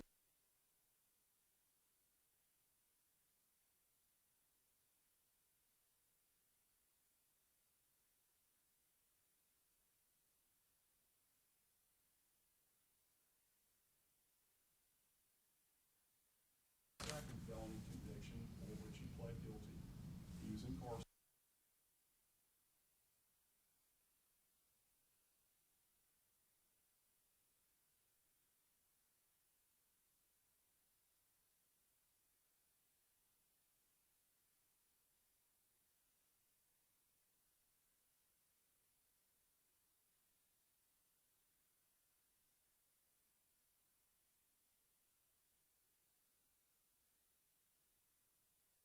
Loud enough. Not picking you up, Roland. We're recording. Okay. Well, you know, Trey, or Mr. Watkins, it's interesting. I've never had anybody tell me to speak up, so I apologize for that. I have that same problem. Right. But, you know, back to what Mr. Mathis struggled with and will struggle with the rest of his life. I mean, all he can put in place is a good recovery program, and I think from the documents that this board has, he has certainly done that. The issues concerning the CPA designation or abbreviation that appear after his name, I don't think there's anyone in this room who has that designation, me included, or who's been involved with it, is going to sit here and tell you that's not a problem under the Tennessee Accountancy Act. It clearly is. First opportunity I had to meet with Mr. Mathis, gathering the information necessary to open up a client file. His email address had CPA in it, and I said, you got to get rid of that. I said, you cannot have that in anything that you have that's in the public. And we had a long discussion about that, and regardless of the explanation or the reason for why CPA appears on an invoice or appears on a resume, that's not, you can't do that. I mean, that's not allowed in our profession. And Mr. Mathis understands that, and certainly as he stands before this board today, that's a problem.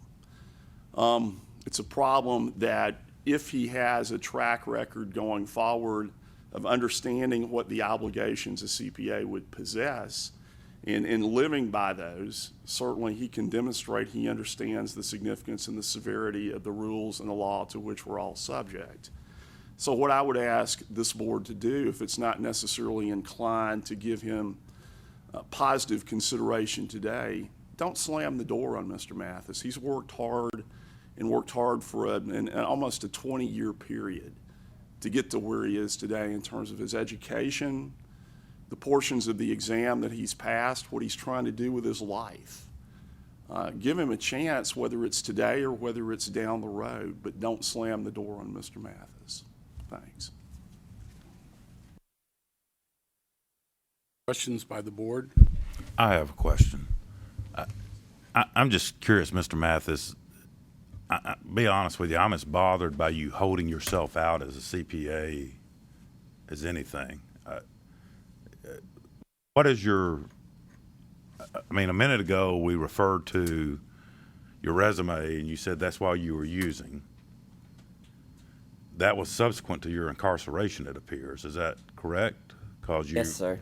you were in Kentucky. And so what is your reason or rationale for holding yourself out as a CPA? I mean, are you telling this board you didn't know, or you just, I'd like to hear whatever that explanation is. First off, it was wrong. I mean, I do know that. Yes, it was while I was in Kentucky. I didn't stay sober 100% of the time after I was incarcerated. I did relapse, and I did complete another long-term program. What I meant was it was during that time period. It was during one of my relapses, which is not an excuse. It's wrong, and it shouldn't have been done, and I deeply regret it. I know that's not supposed to be on there at all. But then, I mean, we have 2014 invoices, which is a period of time, I presume you're saying you're not using. No, I was not using. And you have an email. So These are all the instances. yeah, I'm I mean, just, it's just a yeah, ton I'm of trying to understand.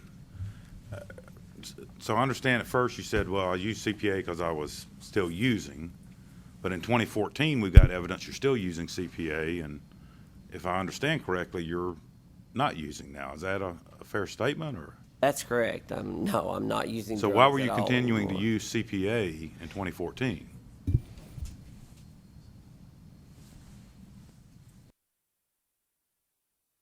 Shouldn't have. And did you know that it was wrong? I desperately wanted my CPA. Yes, I knew. I know I'm not supposed to use CPA. At the same time, I've struggled with the fact of not being able to get my CPA with everything that has been going on in my life. And it's no excuse.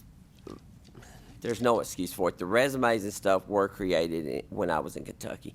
The invoices that were there went to Mr. Lombardo and Mannett only. And it's not an excuse that nobody would see him besides them. It's not an excuse that, yes, I had told him I was not a CPA. To be honest with you, I didn't realize that the one invoice, that the one Mannett International invoice right now went out with that on it. But I shouldn't have used it. I don't know. I don't know what's because I shouldn't have used it. I don't anymore. As soon as Mr. Leathers brought the severity of doing that to me, I immediately quit. I knew absolutely I would never sign off on like an audit. I knew I'd never sign off on a review. I knew I would not sign, a tax return, Eric Mathis CPA. I did not realize the severity of it, of having on top of an invoice like that. I do now. I do understand that any of those instances, including an email address, which I immediately deleted when he said you shouldn't have that. I'm trying to correct it, and I'm trying to make it right, but I don't have an excuse for that happening. It shouldn't have happened. Well, I understand you said that that you didn't sign an audit or a tax return or anything of that nature. Then what was the purpose of having CPA attached to your name, both in your email and on your invoice then? And why did you have it on there? On the email, I didn't even use that email hardly at all because we had a server email at the old firm I used to work for.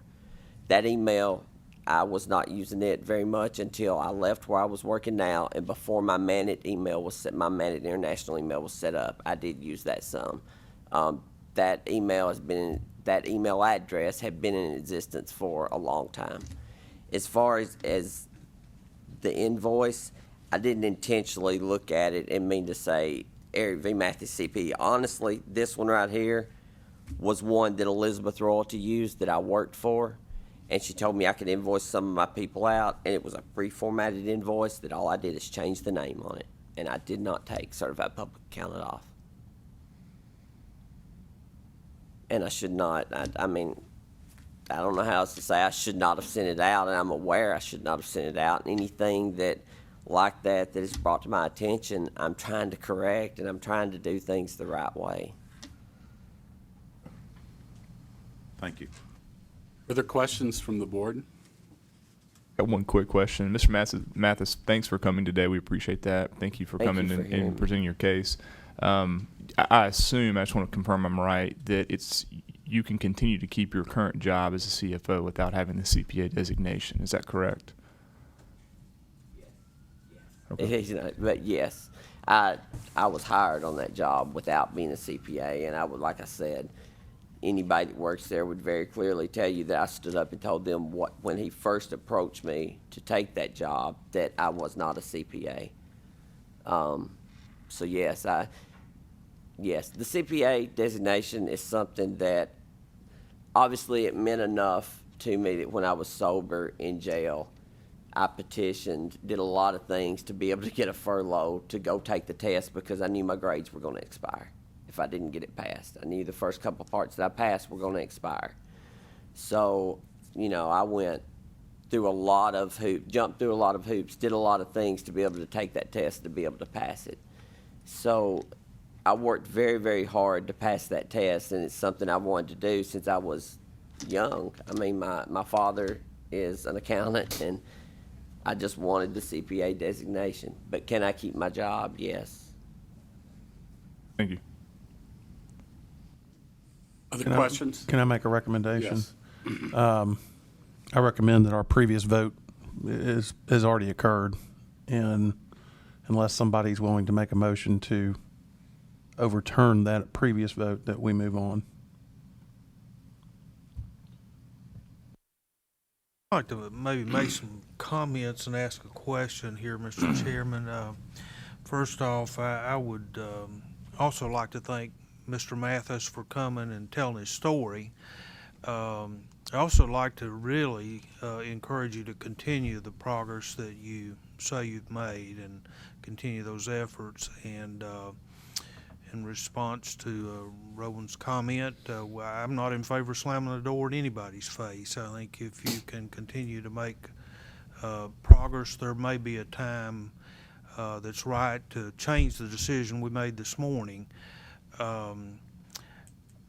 I know that my own thoughts on this, and I wasn't in the committee meeting, but I listened to the comments and the discussion. My thoughts on this really are affected by the recentness of the use of the CPA term.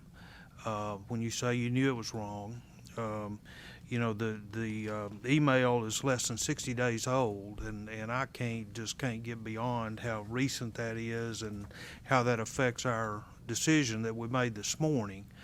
But I guess my question would be, is it appropriate to say we've made a decision, but we would encourage you maybe to come back in 12 months? In the meantime, there's obviously some things we looked at that he had not seen.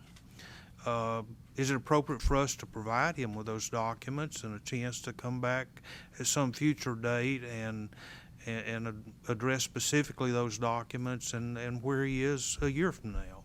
I mean, Is there any rule that precludes him from reapplying for this status to change? There's nothing that would preclude him from reapplying, Trey. Here again, at that point, you would have to consider waiving the 10-year requirement. Yeah. Which we can do indefinitely, right? Which you could do at that point. You've got to also consider the felony convictions. Right.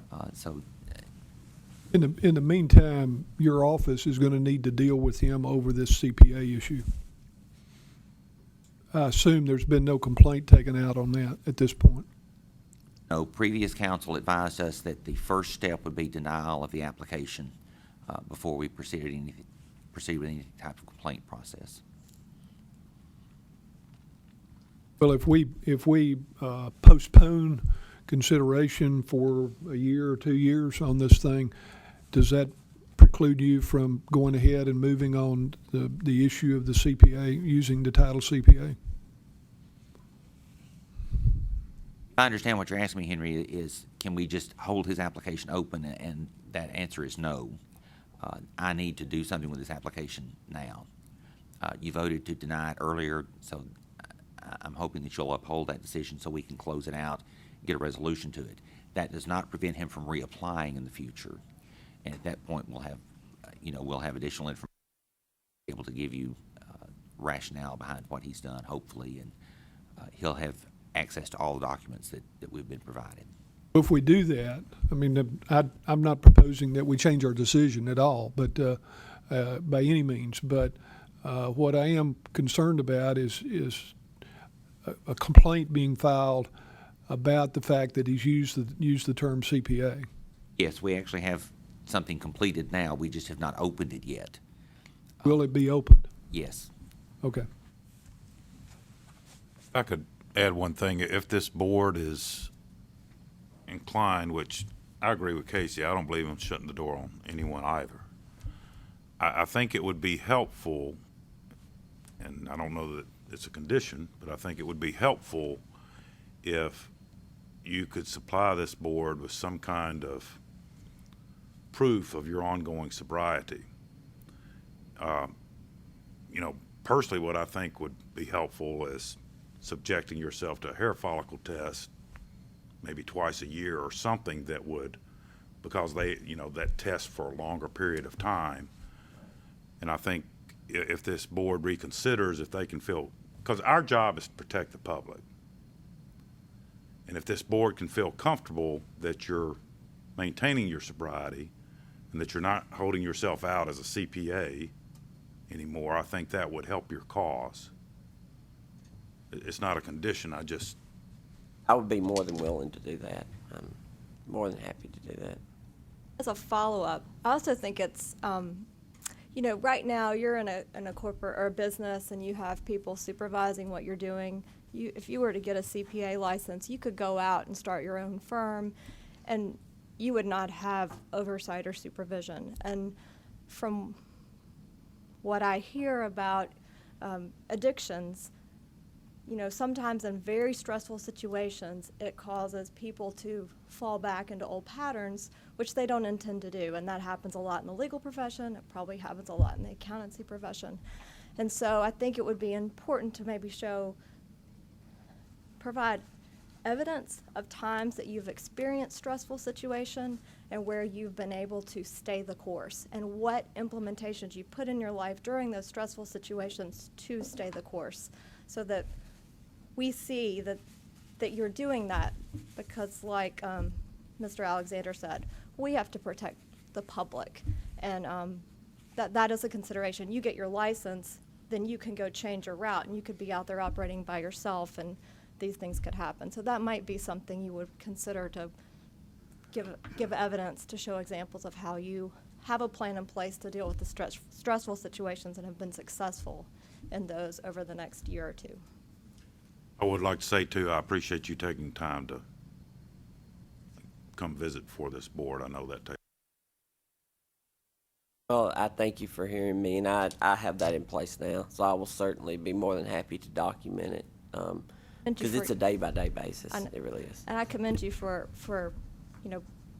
what you've done to get your life back on track, and I hope that continues for you.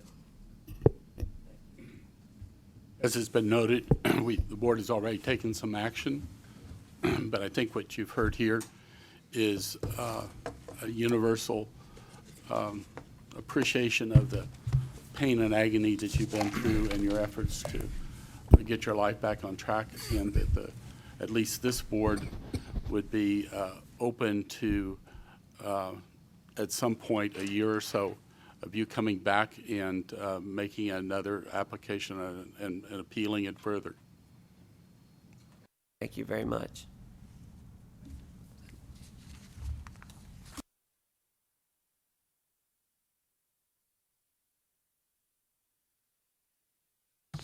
Chairman, I have one more issue on the licensing committee that we talked about. Hopefully, we'll get through sometime this afternoon. We had I think the staff is looking for guidance from us on this issue also, but they asked us to discuss tax preparation and CPAs working in unregistered firms. Just to give you an example of what we're talking about is CPAs working for H&R Block, and how they should be, how that situation should be regulated, if at all regulated, I guess. How should the staff deal with those kinds of situations? And it's more than just H&R Block. I assume there's other other companies, Liberty Tax and maybe some others out there that hire CPAs to work for them and help them with their tax returns and stuff. So it's not just H&R Block, there's a lot of them. But we're talking about individuals that at one time were active CPAs, or it may be in a retired status or in some status, but are doing tax returns and are not holding themselves out as CPAs and are not signing a return as a CPA. Is that right? There are actually two different situations here, Bill. You've got active licensees who are working in tax prep companies. So how do we deal with them? And then the other issue is, as you noted, you've got retired or inactive CPAs who are perhaps working in an H&R Block situation. And is that something they're allowed to do? Can they sign the returns and not use their CPA designation? They clearly had to get a PTIN. If the PTIN was given to them based on the fact they claimed to be a CPA, is that holding out? So those are the two issues that we need to address. We've had a number of retired CPAs they go back and work for their old CPA firm on a part-time basis during February, March, April time period during tax season, doing tax returns. And their actual license is in a retired status. And they may or may not be signing returns. We don't know at this point, but we've run into that as a result of the PTN number investigation that we've been conducting. So does the committee have a recommendation? Mr. Chairman, we recommended in those cases where you have a CPA working for H&R Block or some tax preparation firm that they register themselves as a firm. These are people with an open license, and they would register themselves as a firm, and then be able to work for H&R Block and deal with both of those requirements of reporting for themselves and reporting for their firm. What about the retired? They can't do that. We haven't resolved that yet. Okay. The retired just don't get to work anymore. So Right. Yeah. It doesn't seem fair. Discussed yesterday, if you're a retired CPA, you can't do it. But if you're just a retired person, you could. And that doesn't compute in my book. Difference is, I think we decided though, is that you're still holding your license. It's just in a retired status. So there's no difference in when you were working for the firm as an active CPA and now, except that you're not signing a tax return. So you can turn your license in and do it. Is That's that correct? You can close your license. Close your license, but if you're retired, you have to activate it and register as a firm. Is it worth, I don't know this, is it worth looking at a rule change about the retired status so that's not the case? I mean, because I'm just thinking through this. If I know a retired tax preparer and I go to H&R Block, for example, or anyone else, if I have the option of someone who's retired CPA could do my taxes, or someone who's never been licensed before, as a member of the public, I would prefer to have one, if I could pick, who was a retired tax preparer. So is it worth us looking at our rule change to see if we can make that work with this other idea? Are they not still holding themselves out as a retired CPA though? Yeah, I think that's if you're retired, if you want to use the designation CPA, then you need to make it active. Oh, I agree with that. I'm just saying, that's true. I turn my license in today, I can go do what I want to tomorrow. Right, but as long as I don't use the word accountancy in my. But I understood this to be a broader issue where if you're a retired CPA, even if you're not holding yourself out as a CPA, it would still technically be a violation of our rules to go prepare taxes for someone, even if, I guess, you didn't even sign them, I guess. I'm not a CPA. If it's for compensation. Right. Right. Because somewhere they're going to see CPA and they're going to think that you're active as a CPA. I think that's the problem. Okay, so Jennifer, go ahead. I like kind of where you're going, but I guess the question, and I haven't looked at the laws closely. So holding yourself out basically is tied to having a certificate issued to you, whether you're hanging it on your wall or whether you're putting CPA by your name. Is that correct? Yes. So there's. If I follow what you're asking. And yes. I mean, the problem here is if I analogize it to where I am, I'm a lawyer. I've got a law license. I mean, when I retire, I may want it to go inactive or retiring, but I don't want to have to wipe off from my slate that I was ever really a lawyer, which by turning in by asking somebody to turn in their license and turning it in, it's almost like you're saying, I'm no longer an accountant. And that's it's hard. I think it would be a hard decision for somebody to want to do. But I agree with what you're saying. I mean, if I go in to get my taxes prepared and I know you're not holding yourself out as being an accountant anymore, but if I know you have that experience, then I choose you. I think all we're saying is we're trying to protect that designation CPA. Yeah. So even if it's retired or How do it's you kind of create like an if you're going to exception? have that in your name at all, then do you need to stay current? Do you need to do the things you need to do in active status to protect that designation? With the If you retired- decide that you're going to give the certificate back, then all of a sudden you're not under our authority anymore. And we're here to protect the people that see that CPA, and then it becomes an issue of I understand. I guess it's just the finality. conflict. I mean, that person at H&R Block probably is not saying to the people, I'm a CPA. I mean, if I was doing it and I was retired, I'm probably, and I'm I'm law abiding, I'm not going to say I'm a CPA. Well, I guess they Yeah, can still, you are. there's the conflict. Yeah, Exactly. They can CPA still say retired. they're a CPA. And all we're talking about is the difference of staying current with your CPE and paying a little more money, and you're getting compensated. And I don't know So- how but I like what you're saying. I don't know how you create a exception category to make that work. What if you don't hold yourself out as a retired CPA? You don't. You can keep your do that. certificate. You can't do that, can you? I don't see how you could do that, Gabe. Okay. Again, I'm sorry. I don't know that y'all's. I don't know the practical day in and day out of what you do every day. So I may be asking dumb questions, but it just seems kind of. I think if you are a CPA, you have to use that designation, right? For an active CPA, then you would say you're a CPA, and you'd register as a firm if we You're go with violating the on the other recommendation. side if you don't. So it's not possible then to be retired, work at H&R Block or Liberty Tax, and then just say I'm Gabe Roberts. I'm not Gabe Roberts, retired CPA. You can't do that. I don't think so. Because it's an omission of your. Is that right? Right. Okay. And I think, Gabe, what we're looking at is, look at it from a small town perspective. You know that Susie Smith down the street had been a CPA for 30 years. She's now retired, but she's working at H&R Block. Everybody in town knows that Susie was a CPA. I mean, it's not a matter if she has to hold herself out. It's public knowledge. So, from a big city perspective, it's not as critical as it is in the smaller towns. But look at it from this perspective. If Gabe were to go get his tax return prepared by Miss Susie, and Miss Susie made a giant error, and all of a sudden you were upset that she was able to continue in that capacity, I mean, we're here, and that's our job to You'd be deal with that. complaining to the You'd be board. complaining to the board. Yeah. I guess I'm thinking if in that same situation, if I go to some other, I hate to keep using the names, but some other tax prep service and they made a huge mistake, I would probably think to file a come to the complaint too. accountancy board here Yeah. saying, hey, I got this big error. Right. What happened? Not knowing that we may not have the ability. But at a minimum, at that point, you have an active person potentially doing that work who has had to go through the CPE and all the other education requirements that we require in active status. I'm sorry. I'm saying if I went to an H&R Block and I used someone who was just there preparing my taxes, they weren't a CPA.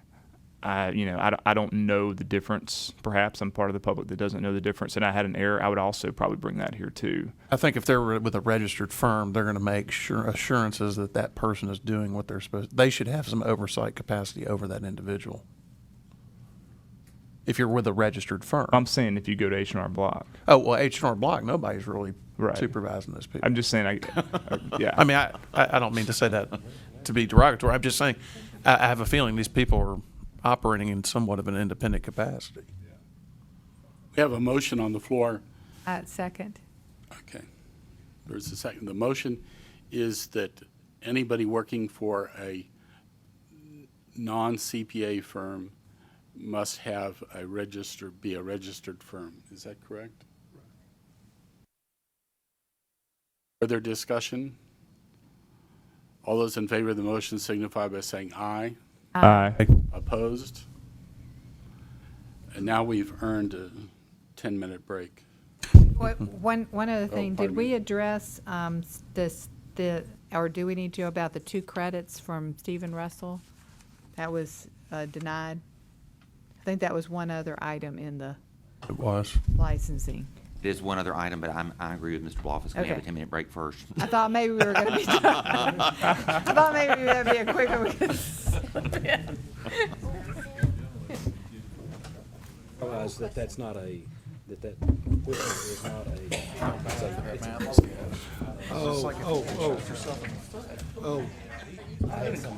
Charlene, you would remember that. You would remember that. That's the one I wanted to make Yeah, sure I know. we upheld. I thought maybe we were going to be done with licensing after. Page 2, item number 3, and if you would review those concerning retired CPAs and get back with us at our next meeting, maybe develop some guidance for us on how we should deal with this situation, on how to handle retired CPAs. I will certainly do that, and I would appreciate the opportunity to delve into it more deeply than I can do just before you today, because I certainly think that this needs a more definitive answer than what we've been able to come up with so far. I would assume you and Mark would collaborate together on. Absolutely. Yeah. Okay. The last issue, if you would, you can turn to your iPad, Stephen Russell. This was a request that he had made to the board to ask us if a class that he took in law school would qualify for 2 hours credit towards his getting his CPA license, as education credits towards his CPA license. And he took a class in law school called Law and Accounting. And if you'll turn to the second page in your iPad, you'll see some information about that class. And if you'll, I think that the important thing that we wanted to point out, that Mark brought to our attention yesterday, was the very, very last sentence of the description of that course. And it says, the course assumes no background in accounting. And so I think we discussed the fact that that by making a statement like that it appears to be a basic course and not a graduate course. And what we're looking for here is a graduate course. Upper level. Upper level. Is that what you call it, upper level? Upper level accounting course. class. Yeah. And so the committee's recommendation is? To deny. Okay, that's a motion. Second. Further discussion? All those in favor of the motion signify by aye. Aye. Opposed? Mr. Chairman, that concludes the licensing committee portion of this meeting today. And I'm going to go over and sign certificates and leave you all alone. Very good. Executive committee is the next item on the agenda. We met yesterday. The first item was to review the fiscal 14 financial results. And that was really the schedule that Mr. Giannini reviewed with us at the outset. Presuming that there are no further questions regarding the fiscal 14, we consider that year closed. In the material that's been provided and is on your iPad under financial information is the year-to-date operating results through November. Mark, do you have, you've added some explanatory comments. Do you want to expand on those or any other observations you have regarding year-to-date results? Well, as I pointed out in your explanation, discussion of line item variances, the supplies and furniture is significantly up over last year, and the reason for that is when they did the build-out of our office area 2 years ago, it was done a little bit incorrectly. They decided we need to come in and change it so that we had more of a reception area for Brenda, and they reconfigured some of the cubes, and we were charged for that, and that's the large portion of the supplies and furniture. It's not like I have $5,000 worth of copy paper sitting upstairs. That is the bulk of the supplies overage there. If you're looking at year-to-date November FY15 compared to year-to-date November FY14, our supplies were $5,366 this year, $327 last year. And like I said, the bulk of that is the reconfiguration of the office cubicles. Other than that, Mr. Chairman, the only other observation I'd make is remember that we do have a reduced fee structure this year that will contribute to a reduction in the revenues. For the month of December, we took in a little over $450,000 just on online renewals.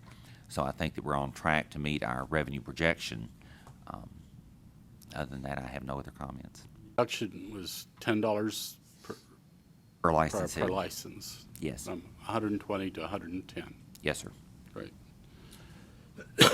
Questions of Mark regarding operating results? Included on the iPad is information regarding travel information for Mark and the two investigators. You have any comments regarding it, Mark, or? Mr. Bluffus, you had requested that I include in mine the number of days out of office. If you'll look there, I had 23 days out of office. A good bit of that was the NASBA meetings, the NASBA board meeting, and the annual meeting that I attended in October.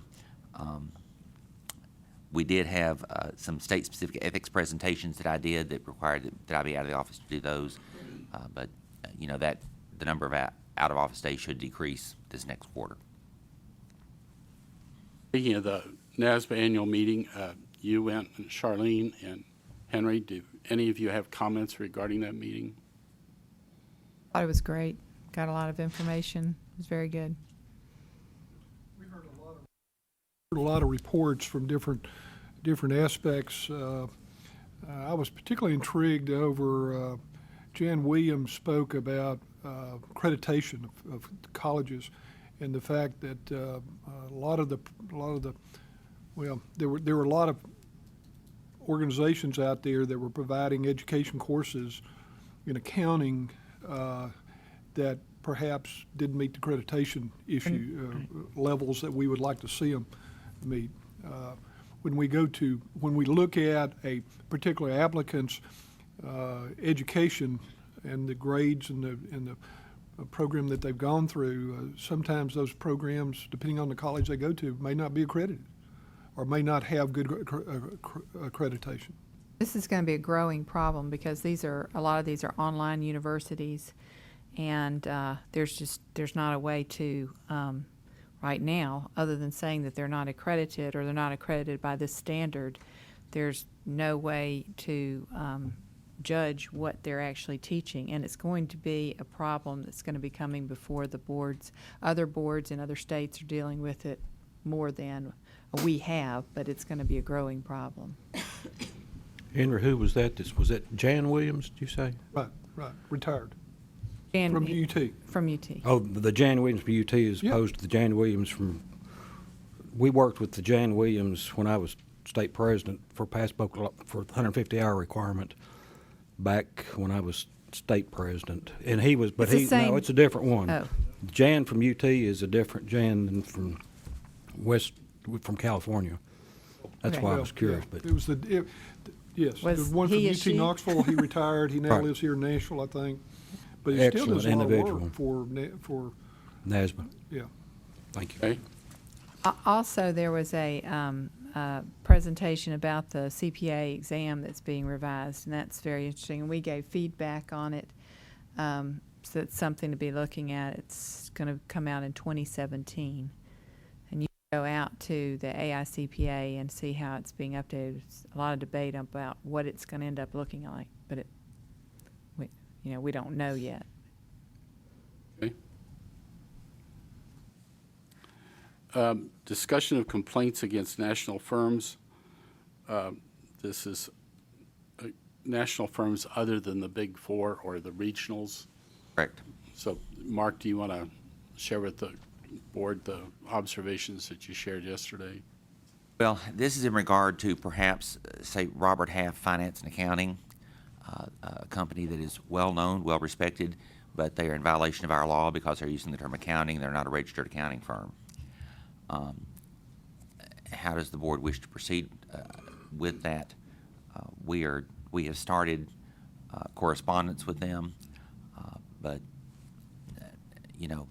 we want to pursue the use of trying to restrict the terms accounting and accountant Do we want to look at changing our law and our statute and our rules?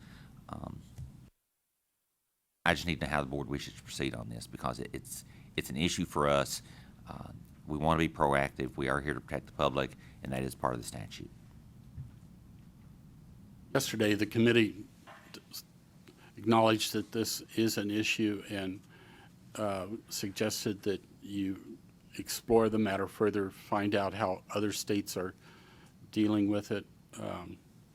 And part was, do we need to seriously consider this question of the prohibition on the word accountant?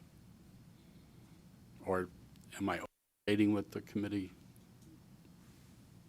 discussed? But we had recommended no action at this time other than having Mark and the staff gather more information. But, I don't, from a practical standpoint, how do you get Robert Half to change their name only in Tennessee? Exactly. Can I ask a quick question? Sure. So my understanding is that companies outside the state have to register with the Secretary of State with their name, and there's an approval process for that name. And I wonder, is there any correspondence between the Secretary of State's office and your folks when the word accounting or anything pops up in the name itself? Actually, Ray and I met with the Secretary of State and his general counsel 3 years ago. 3 years ago, and addressed this issue, and at that point they assured us that they would take some steps to ensure that if the word accounting or accountant was included in a firm name, that it would flag it, and they'd have some correspondence with us. That has not happened. So I'm curious, though, with turnover, if we don't remind them of that every year, then we will. I guess we're probably going to have to stay on top of. Yeah, we'll approach them again. Yeah. I've recently reminded them again this year. I've corresponded with them as well, and I haven't heard back yet, as of yet. Is there any feeling of the board that we ought to re-examine the prohibition about the use of accountant or accounting? Wasn't that in the law? It is in the statute, yes. I mean, so this board, it's all we could do is make a recommendation, but it would be subject to a law change, would it not? Right. It would, and we'd have to work with the TSCPA to get that legislation introduced. Why would we want to do that? That's what I'm gathering is that there is. And Robert, hey, what is the name? What's causing the problem? It's Robert Half. Finance and accounting. Finance and accounting. Okay. It would be hard for them. I mean, they probably could not meet the requirements to become a registered firm in Tennessee. No way. So, I mean, the only option would be to tell them you got to follow state law, and so you have to strike that from your name in Tennessee, right? Correct. Seems to me that's what we ought to do. But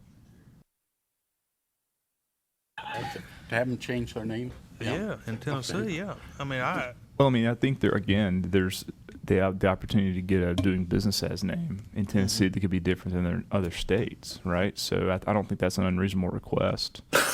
Maybe somebody disagrees with me, but I don't think it's unusual either to encounter that when you're trying to get a business established in multiple states. There's some naming conventions that could differ. It'd be interesting if any other state has gotten them to. Can we not just send them a letter and request it and see what they say, or have you already done that? We've had some correspondence with them, and we've received a message back from their legal counsel that we're right, you're wrong, and that's it. Well, Mark, what is our recourse against these folks? I mean, what happens? I mean, Our recourse would be to open a complaint open a complaint. They're not. because they're not in compliance. Correct. Yeah. Well, we're right. Yeah. Are there other instances other than Robert Half? Resource accounting, I believe their employment placement. I'm There's no not telling how many of those there are out there Right. because Exactly. they're local and they're not always national, and who knows? There's also a lot of tax. I don't know what you want to call them. We'll work with you with the IRS and help Right. you out. Type of businesses running around too, and those are mostly national franchises in the state. But in those cases, we have no prohibition about the use of tax. Right, but they're also occasionally using the word accounting, but there are also instances of national chains or firms using the word accounting in our state. But I think, Mark, as you explore this subject further, see how broad a problem or challenge we have other than Robert Half. Approximately, I mean. Okay, To we'll get see what some we can do. idea as to what kind of a challenge we're taking on.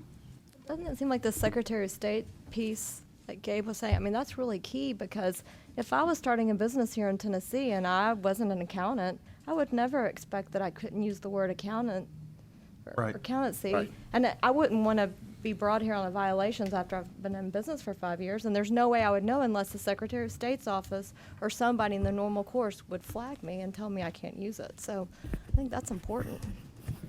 Is the Secretary of State on that new accounting software? No. That require communication between different departments, trade. Yeah. I don't think that's going to happen. The question is could you search the Secretary of State's company listings or the registrations? I think I understand you can. I think we can. Yeah. Yeah. You may be able to do that online. Online. You can do it online. Yeah. And if you just search for the word accounting, I presume a list will come up. A big list. Yeah. Mark will do the Google search and you can look up the rest of them, or look up the details. Investigators busy. But you might, what you could do, I don't know if you can get that list in Excel, you could compare those. I mean, there's a way to do that without spending a whole lot of time. I don't know, just a suggestion. We'll figure it out. Yeah. The last item on the agenda is fictional firm names, and that was, we've already discussed that under the licensing committee, and is was discussed.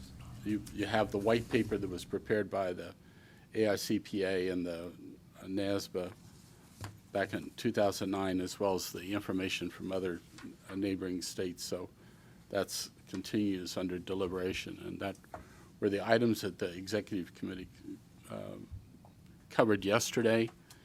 So we'll go to the enforcement committee. Casey?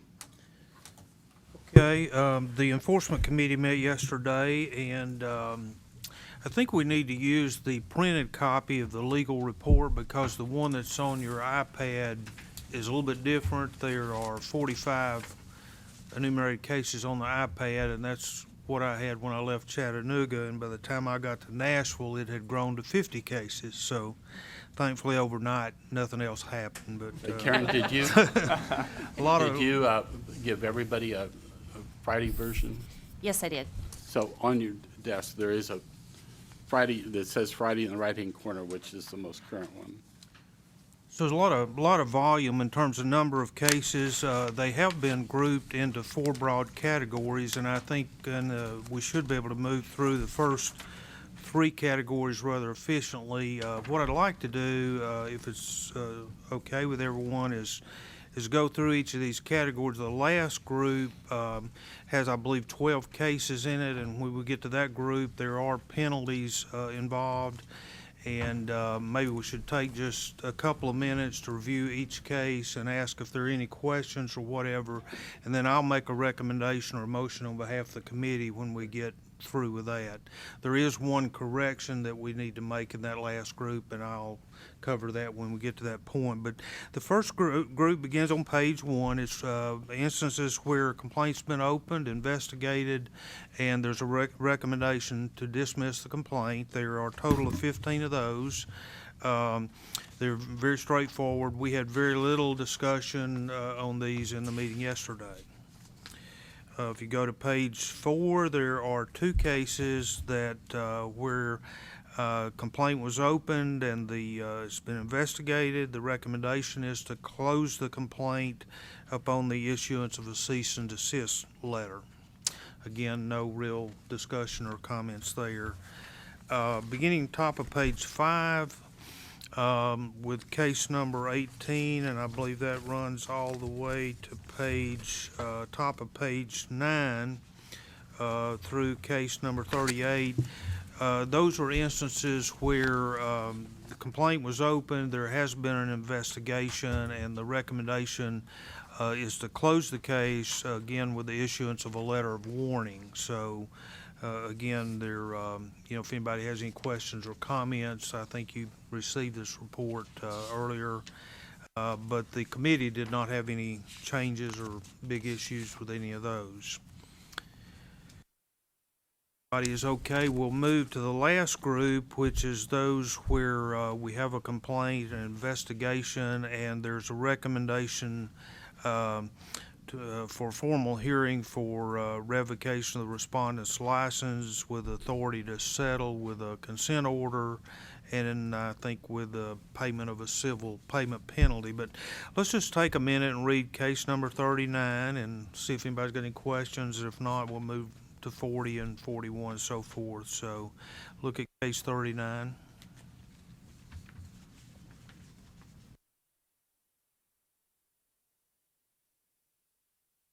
Let me say, I went back and looked at these. Out of these 12 complaints, 4 of them are to do with failure to meet CPE requirements. 4 of them were to do with not having a valid permit to practice, firm permit or license, and then 4 with another category such as failure to pay professional privilege tax or so forth.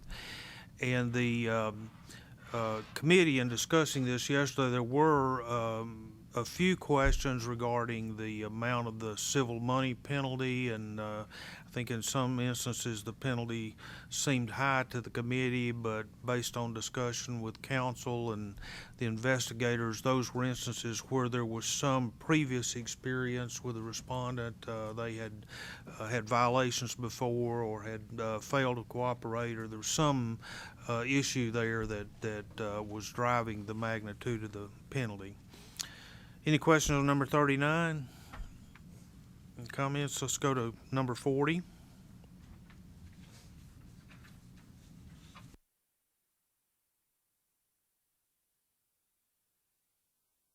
Comments or questions on number 40?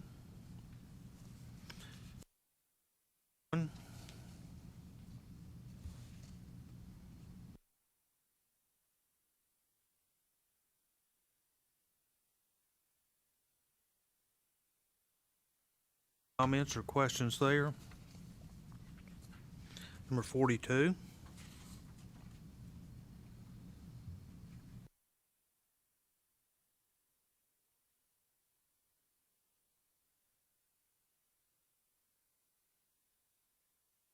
Comments or questions on 42? Number 43.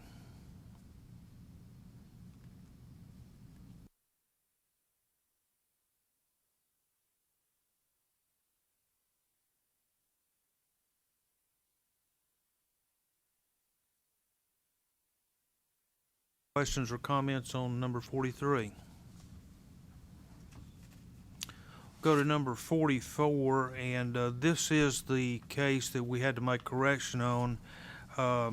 This is where the complaint alleges a respondent, which was a non-licensee company, used the word accounting on signage outside of the business without being properly licensed to do so. If you notice in the recommendation, it's a recommendation for formal hearing for the revocation of the respondent's Tennessee firm permit. Well, he didn't have a firm permit, so we can't really take the firm permit away.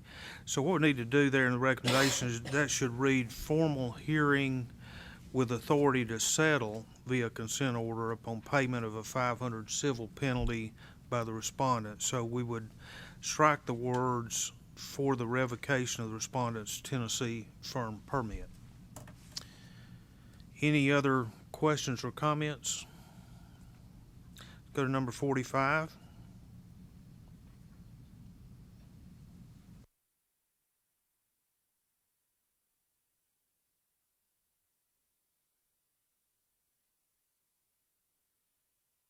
We'll say that is a significant civil penalty on that one, and I believe the comments in the meeting yesterday is that this respondent has had repeated issues with following the rules and regulations and has had previous penalties, and they don't seem to have had the effect they should have, and hopefully this penalty will make him understand to follow the rules. Number 46.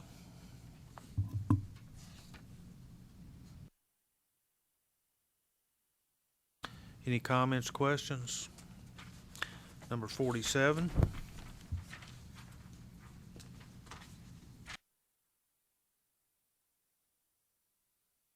Comments or questions? Number 48.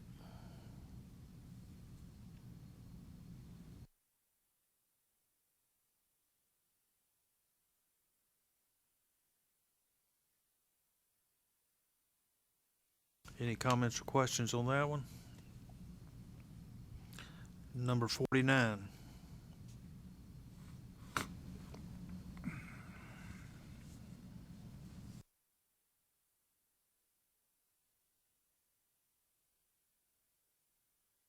Questions or comments on number 49? 50. Henry, this will be your last chance to ask a question or make a comment. Talk slow. I've got Talk a few more to slow. go. All right. Any questions or comments on number 50? Then what I would like to do on behalf of the licensing, or not the licensing, the enforcement committee is make a recommendation that we adopt legal counsel's report dated January of 2015, including the recommendations on the individual cases, with the only correction being the one that I mentioned on number 44. And so I'll make that in form of a motion, Mr. Chairman. Second? Second. Further discussion? All those in favor of the motion signify by saying aye. Aye. Opposed? Motion passes. Chairman, before we move on from the Enforcement Committee, I do have one additional matter. The board had on its agenda today a formal hearing in case number L13-ACC-RBS-2013020751. As you heard earlier this morning, that case has settled pending the board's approval. What, if I may, the original complaint alleged that the respondent failed to timely pay his professional privilege tax for the years 2010, 2011, and 2013. This matter was previously presented to the board, and a recommendation was made for a civil penalty in the amount of $2,500, as well as that the that the respondent provide proof that he had paid those outstanding professional privilege tax amounts. What has been offered for settlement instead today is a $1,000 civil penalty, and that the respondent's license remain closed until he comes before the board and provides proof that he has indeed paid those professional privilege taxes. The reasons for the modification that's being presented to you today is that the respondent has submitted his license to be closed, just I think last week, signed all the necessary paperwork for that. This respondent has also, since the complaint was opened, moved to Florida and is currently working and residing there and has no plans to return to Tennessee. If he should return, however, again, he would have to come before the board in order to move his license out of that closed status to active status, and that would only happen if he provided the proof of paying all of those professional privilege taxes. So I would ask the board to either agree or not agree to that recommendation by legal. A motion to approve what? I would ask for you to make that motion to approve the revised settlement, the revised discipline. So moved. Second. Second. Go ahead.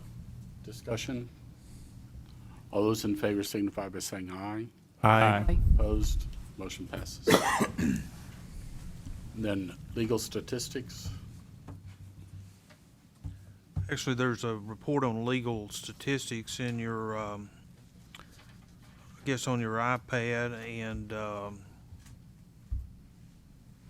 I'll ask you again maybe to make comments on the statistics report. I would assume that January 15th, 2015 column shows a total of 79 cases that, as a result of what we just did this morning, that will be significantly reduced. Yes, sir, that's correct. If you see the number of cases in legal, and you just cleared 50 of those, so that will drop as of tomorrow to 5. So yes, we did quite a chunk. You have any other comments on the report or? Y'all need to bring up the Mark's doing the cease and desist letters. Weren't we talking about that yesterday where you were just going to do what we were, or you had the authority to do? Yes. But that may cut down on these cases as well. Yes, the rules indicate that the executive director has the authority to issue a cease and desist letter to firms that are using the term accounting in their name. We have not been doing that in the past because previous legal counsel has preferred that those cease and desist letters come from legal, and we've moved through the complaint process to get to that point. It is the board's wish that the executive director do that initially, and then if there's not compliance, then we open the complaint and move through the process, and that is how we'll handle them in the future. Hopefully that'll improve the statistics a little bit. Everybody in agreement with that? Do we need a motion to that degree? I think the rule already exists, Yeah, right? Right. The policy exists. Or the so policy. The Okay, authority's already been designated. very good. Moving on to anything else, Casey? No, that concludes my report. Okay. NASBA Compliance Assurance Committee, Janice Gray. We have with us Janice Gray, who is the chairman of NASBA's Compliance Assurance Committee. This is the committee that deals with what we consider peer review. I've asked Janice to come and make a presentation to you in regard to peer review oversight, since we are kind of in the beginning stages of getting a PROC together. So, Janice, have at it. Thank you. Good morning. Mark asked me at the break, how does this compare with the Oklahoma State Board meetings that you attended? And I sat here about 30 minutes before the break and thought, golly, I thought I was off the board. I mean, the issues that you have covered this morning are the exact same issues that board is facing at every one of their meetings. The name issues, the retired CPA, those issues are universal. So you all probably recognize that, but if you don't, at least you have one other state that their meetings would certainly mirror some of the issues you guys are facing. Give you a little bit of background on myself, kind of let you know where I stand, how I got so involved with the peer review process and then with Compliance Assurance Committee of NASBA. I got involved with peer review in 1989 when it first became a requirement, maybe 88, for firms to, after it was voted by the AICPA, for firms to go through a voluntary program. Our firm had been in PCPS and had a voluntary peer review twice before it became mandatory for membership. I served 12 years on the Oklahoma Society's committee, and I served 5 years of that 12 as a chair of a report acceptance body. Close to the end of my 12th year, I got a call from someone at the AICPA asking me if I would consider serving a term on the AICPA peer review board. And I had served previously a term on the AICPA Technical Issues Committee. Don't know if any of you have ever seen any of their work, but they come, the meeting information from that committee comes back when I was on the committee in a box that you got that had about this much reading information in it. Totally impossible. I'm in a small firm. It was very, very difficult. And so my first question was, what's the time commitment? And how much information am I going to get before every meeting that I've got to read? And I was assured that there was information, but that it wasn't extraordinary. I served on the Education Committee of the Peer Review Board the first time.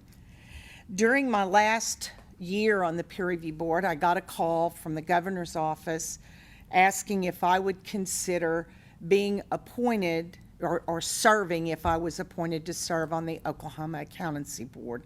And I knew that the governor had my name because the society gives the board certain names, and they usually choose from those names. So I was appointed, and I had to make a phone call immediately to Gary Freundlich at the time and let him know that beginning June 30, I would be serving as a regulator. And prior to that time, you could not serve on the peer review board if you were serving in a regulatory capacity.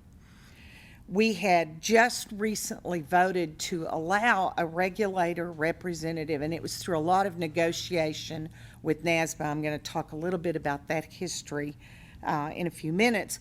But at any rate, I was able to continue my term and really kind of wore a regulator hat for about 4 months of that term. When I got on the Oklahoma Accountancy Board, peer review statute had been on the books for about 8 or 9 years. Basically said the board may require a peer review if your firm does audits and reviews. One little sentence. But there had never been any rules written. Having sat on the peer review board and having sat on the Oklahoma Societies Committee, I recognized that there were firms, unfortunately, that practiced public accounting and did not follow professional standards. So the AICPA's hammer was to remove those firms from the AICPA peer review program. How they did that was through termination of their membership. But guess where those people were still practicing accounting? In my state and in many other states around the country.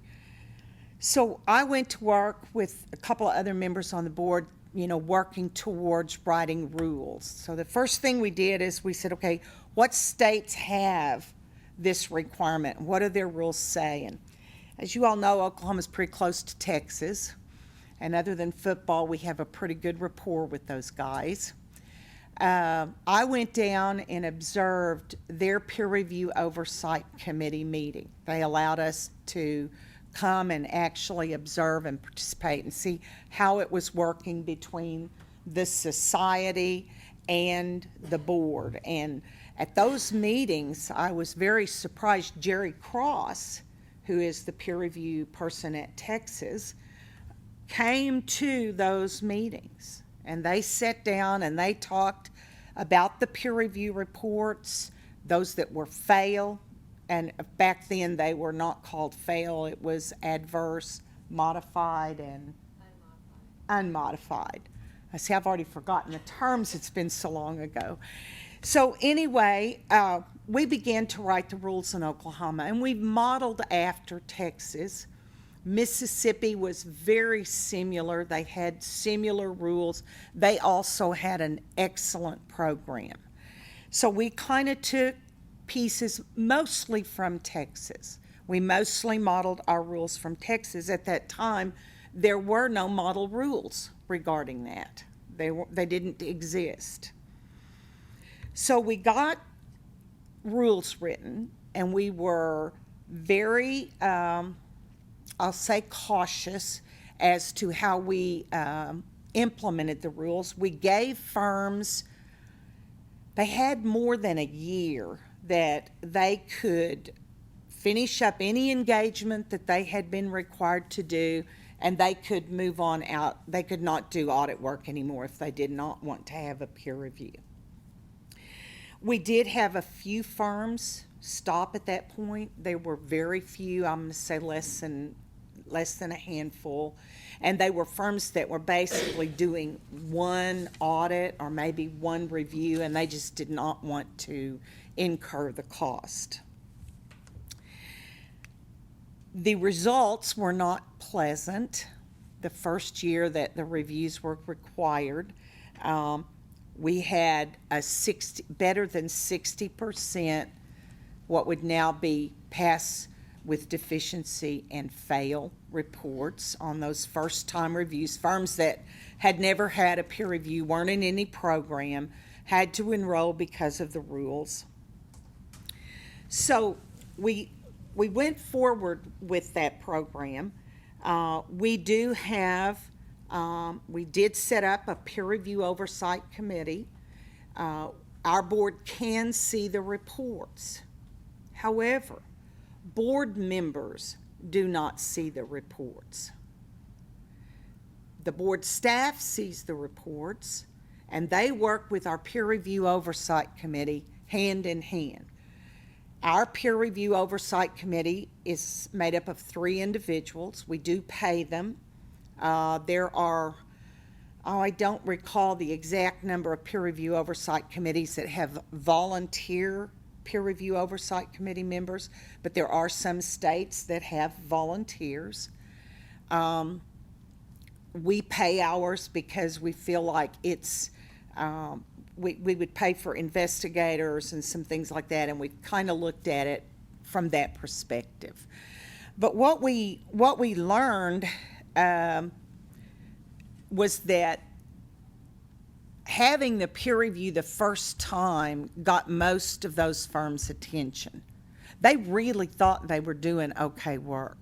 There were some firms involved in that were good firms. They weren't firms that I would consider to be firms that were thumbing up and saying, we don't really care what you say, we're going to do what we want. They thought they were doing good work. They found out they were not. They fixed their problems. They had another peer review, and they passed. They had no problems. We did have a few, and we still deal with a few, unfortunately, that, they think they're doing good work. They're not. They tell us they're going to fix it. They don't. They have another peer review. I was sharing with Mark last night, I just finished an engagement review, and I was looking at the letter of response the girl wrote to me, and I thought, boy, that sounds familiar. So I went and got her letter of response from last time, and my golly, she didn't hardly change it at all. She had the same problems, and her response to how she's going to fix it is the same. That's going to go to the Peer Review Oversight Committee in Oklahoma, and that will go, I will be shocked if that does not end up in the Enforcement Committee of the Oklahoma Accountancy Board, because she's had 2 successive fails. Well, she had a pass with deficiency and then a fail. So I know that in Tennessee you all do not have, you all have confidentiality. I know you're working with Tennessee Society and you're looking at perhaps changing that. I would encourage you to do that. It provides a mechanism for your board staff to be able to participate in the AICPA peer review board's, it's escaping me. Facilitated, FSBA, Facilitated State Board Access. Our staff can go and look, and they can know that Gray Blodgett and Company, my firm, is due for their peer review December 31, 2013, and that it's due, or actually June 30, 2013, and that it was due no later than December 31, 2013. We built a tickler system to where if those peer reviews don't come in within 60 days after it's due, they go look at FSBA. They can go look and see, was there an extension given? Was there some reason that the peer review, that it hasn't had its peer review? We are able to see all of the follow-up action that's required. We can see when it's completed. Now, as a board member on the Oklahoma Accountancy Board, I didn't have access to that. I never saw it. I didn't need to. Our staff took care of it. But they were able to identify those firms that had problems so that when a firm said they were going to do something and they did not do it, we had it monitored on our date system, and we could then write that firm a letter and say, you were supposed to have completed action. Sure, the society's doing the same thing, but they didn't give them the license. We did. It's our responsibility as part of our protecting the public. We felt that we monitor that program. In the UAA, in the model rules, it is not called peer review. It is called compliance assurance. We are in the process currently, my committee just reviewed those rules and offered some suggested changes. And one of the questions to our committee was, should we change it to peer review? My committee talked about it and we said no. We're not a peer review program at the board level. Our responsibility is assurance that practitioners have compliance with professional standards. So it's compliance assurance. Their program is a peer review program. We don't know what it's going to be called. I don't know how many of you are involved or look at any of the exposure drafts, but there have been 2 white papers issued by the AICPA. NASBA has responded to the first one on practice monitoring of the future. We will be responding to the second letter, to the second white paper. And it offers some interesting concepts. One, I think, would be something that boards of accountancy would certainly like. It would be an ongoing monitoring system. Don't know exactly how it would work and how feasible it is, but basically right now, a firm becomes a firm, and I don't know what your rules are. In Oklahoma, they have 18 months to have a peer review from when they begin to do audits, reviews, or engagements under the SSAEs. We did amend our statute to require those engagements to fall under peer review. We do not look at compilation in Oklahoma, nor will we look at preparation services. So what the idea of the peer review oversight committee and the ability to see the reports provides the board is it saves some steps. Currently, you've got firms failing peer review. Maybe they've failed twice. Now, the peer review board has set some things in place that's going to help that happen a little faster now to be able to terminate those firms from the program, either whether they are an AICPA member or not.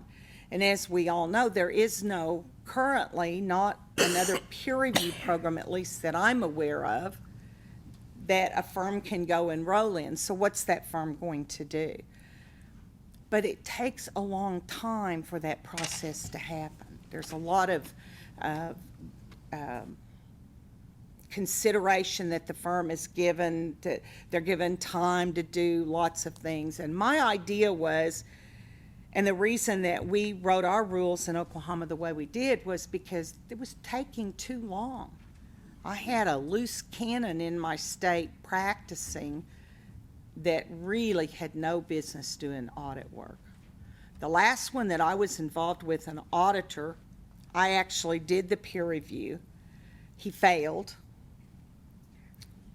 I did the follow-up that was required, and he failed.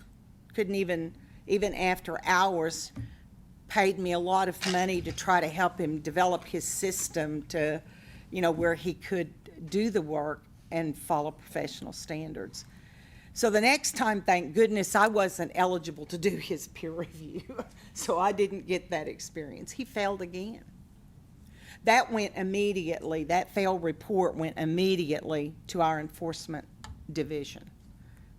So he practiced for 3 years basically doing bad work, or maybe a little more than that considering the first peer review. But what we were able to do with him, and I was not on the board when this happened, so I didn't have to be a part of recusing and all of that good stuff. But basically what we did is the board offered him an ACO, administrative consent order. I don't know if you all have those in Tennessee, but we do in Oklahoma. And we offered him a consent order. He had already told the society that he was no longer going to do audit work, but that's an agreement with a professional organization. That's not an agreement with the state board that issues him license that permits him to do those things. So we developed a plan where if they agree with the society and the program that they're not going to do that work anymore, they're going to also sign an ACO with us that says they're not going to do that anymore. Since you don't get the reports, I don't know whether you could implement that kind of plan or not, because you don't know. You don't know who those firms are. So with that ability, you would be able to perhaps take action yourself. And I think that that is our responsibility as regulators. And I go around this great country of ours with Jim Brackens, who is the AICPA Vice President. And if Jim were with me today, Jim would tell you that's what they want to see also. The AICPA doesn't want those firms out there practicing because it gives the profession a bad name. And it gives their program a bad name. The DOL fiasco has been crazy. I don't know how many you all had in your state. It's confidential information, so I don't know whether you got any information or not. But those states that had the right to see the reports, they got letters, and not just one letter, it was multiple letters on how those were going to be handled and how they were handled. And Jim Brackens and I had a number of conversations on that, and he said, you know, this isn't just an issue with the DOL and with state boards. This is a problem for the profession. I stood in a NASBA board meeting because a couple of board members made a comment that this is a peer review failure. I stood up and I said, this is not a peer review failure. That firm hired me to do their peer review. I asked them the question, what do you do in your firm? And they told me the things that they do verbally. They lied to me. Then they got a form from the society that says, tell us, you know, what you do. They lied to the society. Then they have a form that they have to fill out for me as the peer reviewer that they list all of their engagements, and those engagements weren't included. There's lie number 3.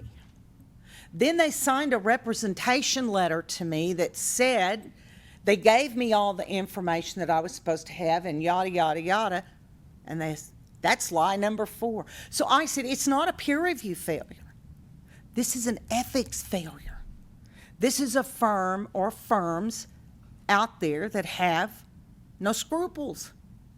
They don't have any ethics. This is not a peer review. Yeah, it created a peer review failure. But that's not what created it. What created it was a firm decided not to be honest. And I just believe that. I know there are some firms that fell into certain situations and there were legitimate reasons why they had not included the peer review. And I don't have a problem with those firms.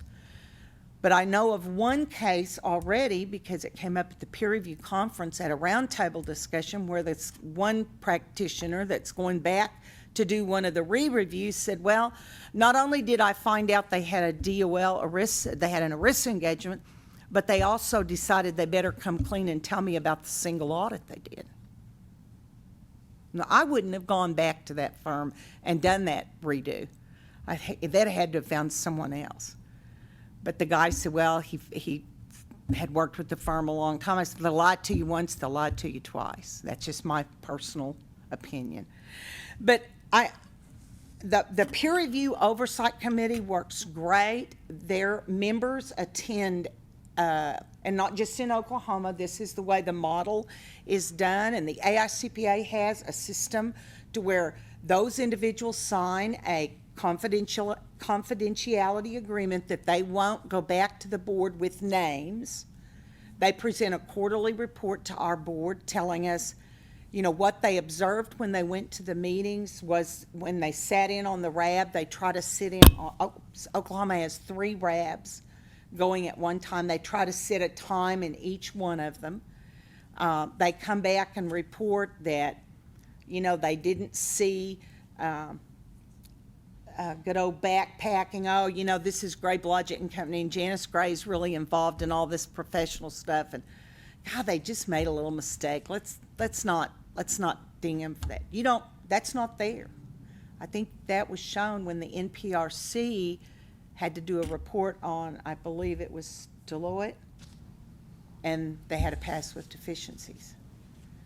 I mean, we all have to do and follow professional standards. And it's our responsibility as regulators, in my opinion, to ensure that the program that we are accepting for our peer reviews to provide licensure to our registrants is functioning in the manner it should.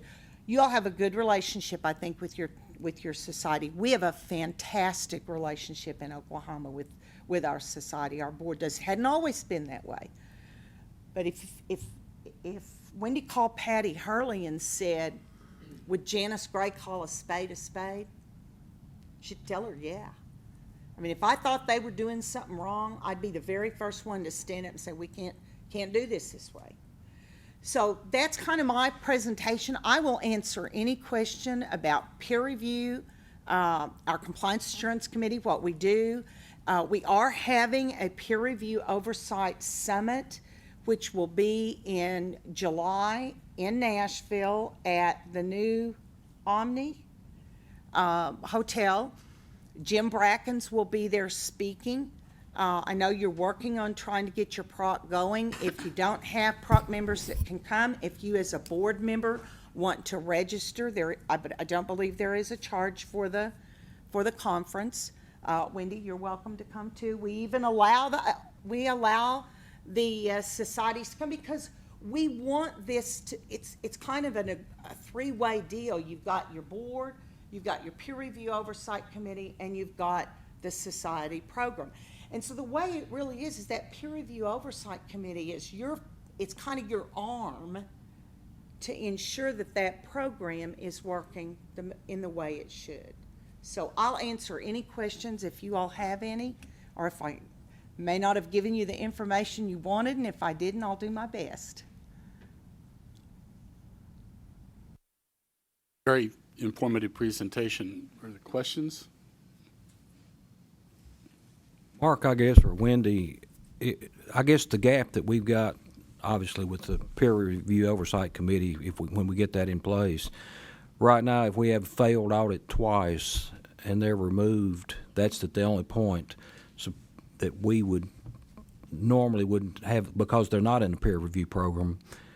Do we have, that's a potential of 6 years of a bad practice, and we're notified, I assume, at the end of the 6th year when or be in year 7 when they fail the review, the second review, that they failed it and have been removed. Is that the way it works?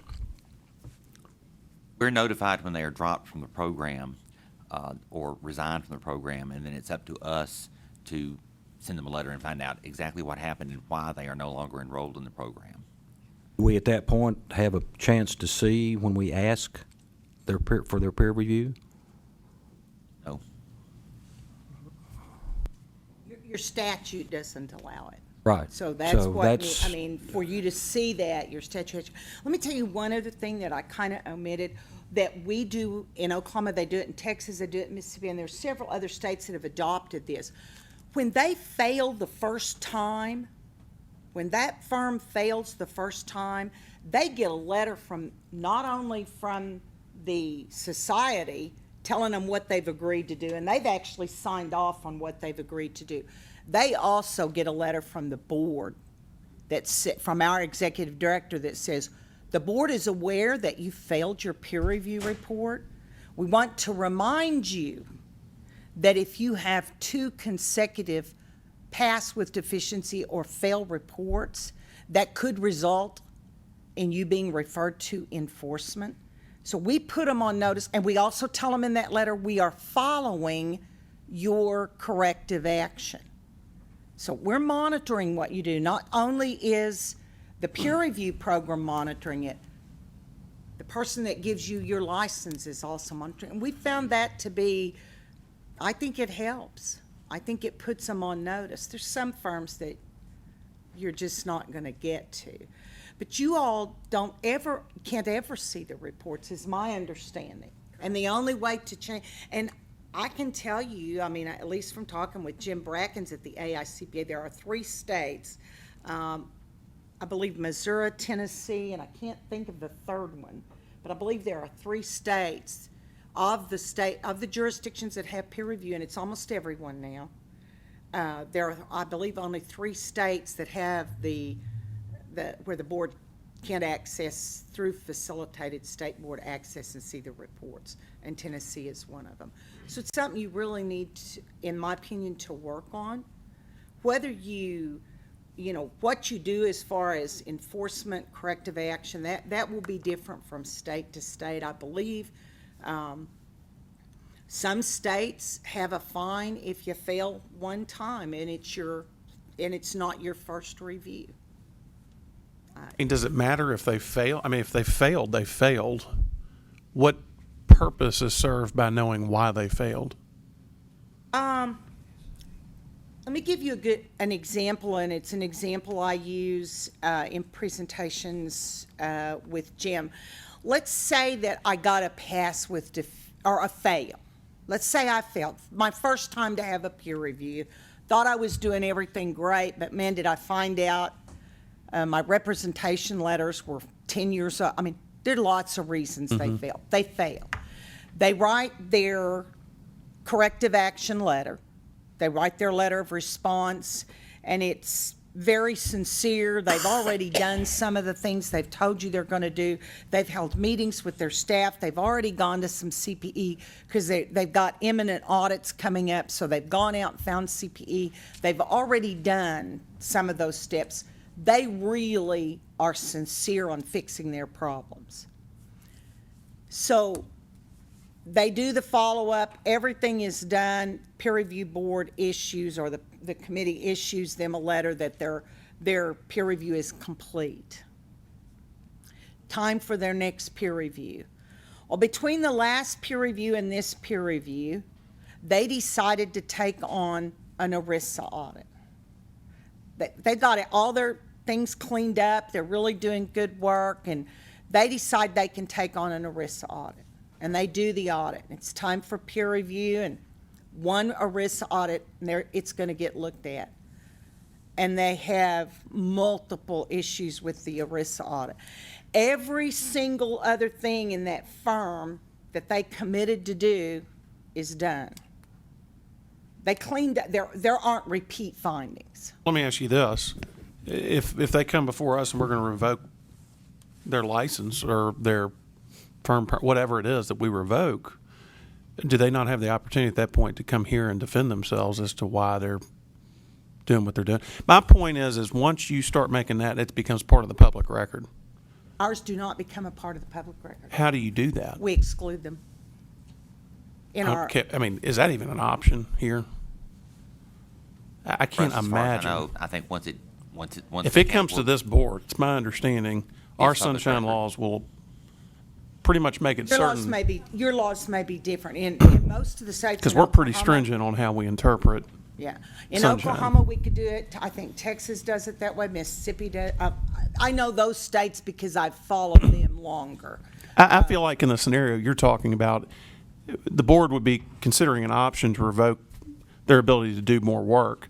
At that point, they would then have the opportunity to come, and they can bring whatever evidence they want to contradict. So again, I ask, why would it be necessary for that to automatically be remitted to this board?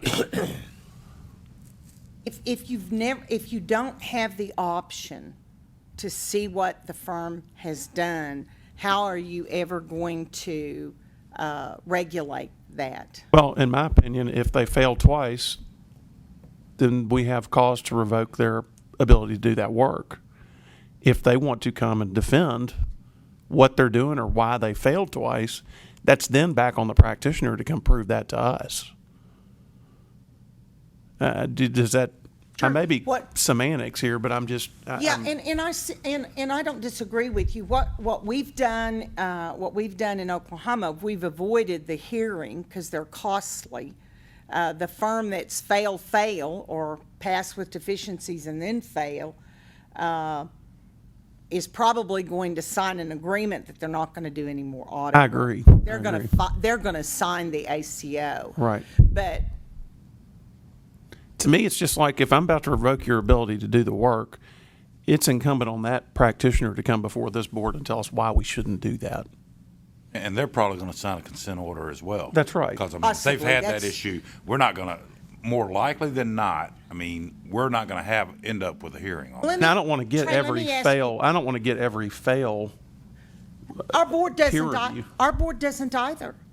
Our staff and our peer review oversight committee see them. Our board doesn't see them. Our board only has seen peer reviews that were problem peer reviews, the ones that we're going to have come before the board. A firm that gets a pass, a fail, and then even a pass with deficiencies a second time doesn't necessarily go to enforcement. Our peer review oversight committee looks at those things. Like the example I just gave you, that would have probably never gone to our enforcement. I just get back to the point of if there's an arm of this board that's involved in that process, I believe, and I may be, I mean, we've been down the sunshine rule stuff for the past 2 years and how restrictive it is on this board that I do not want to open Pandora's box.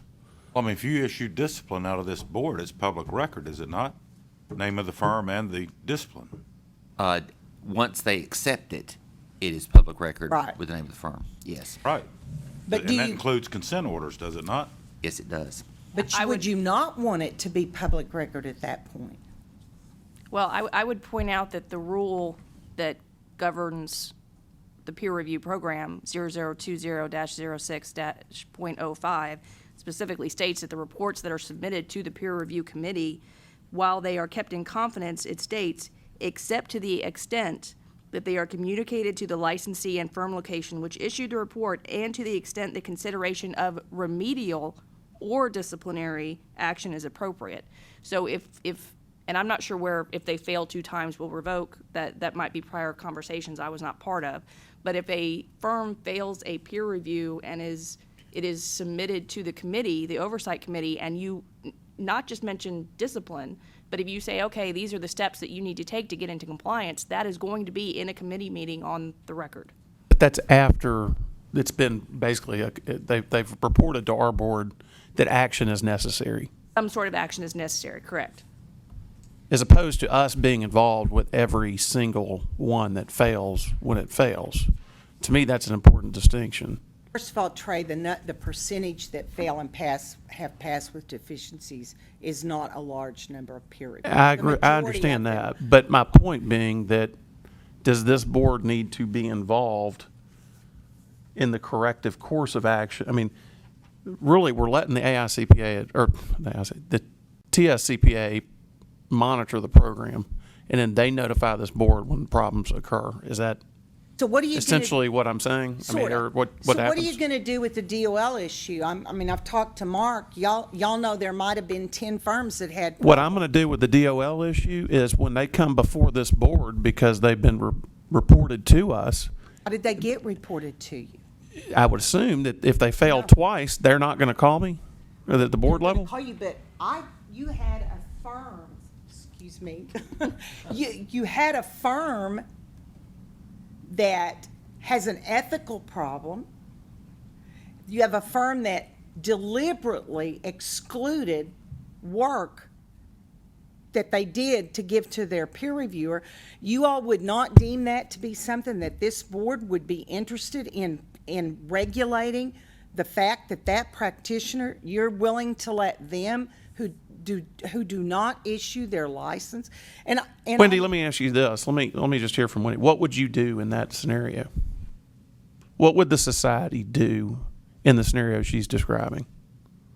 So in the DOL case, we had 13 cases, which I believe I've reported to this board before.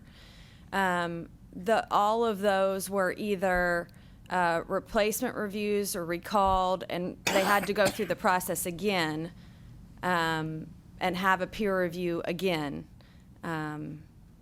And we were not able to report specifics on who those firms were. But they've gone through the provisions established by the peer review board on how to handle those situations.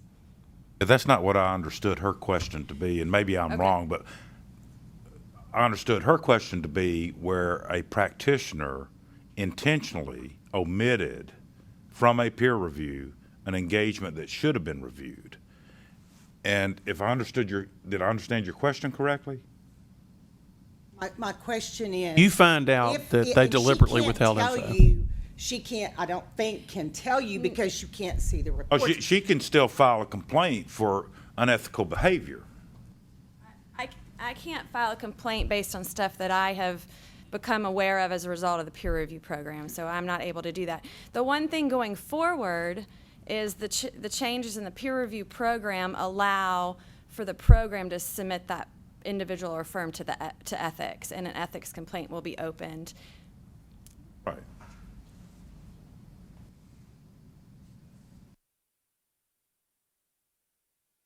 I'm done. I mean, it's obviously, Right. it's your board's decision. I will just tell you, your board is clearly in a minority position in this.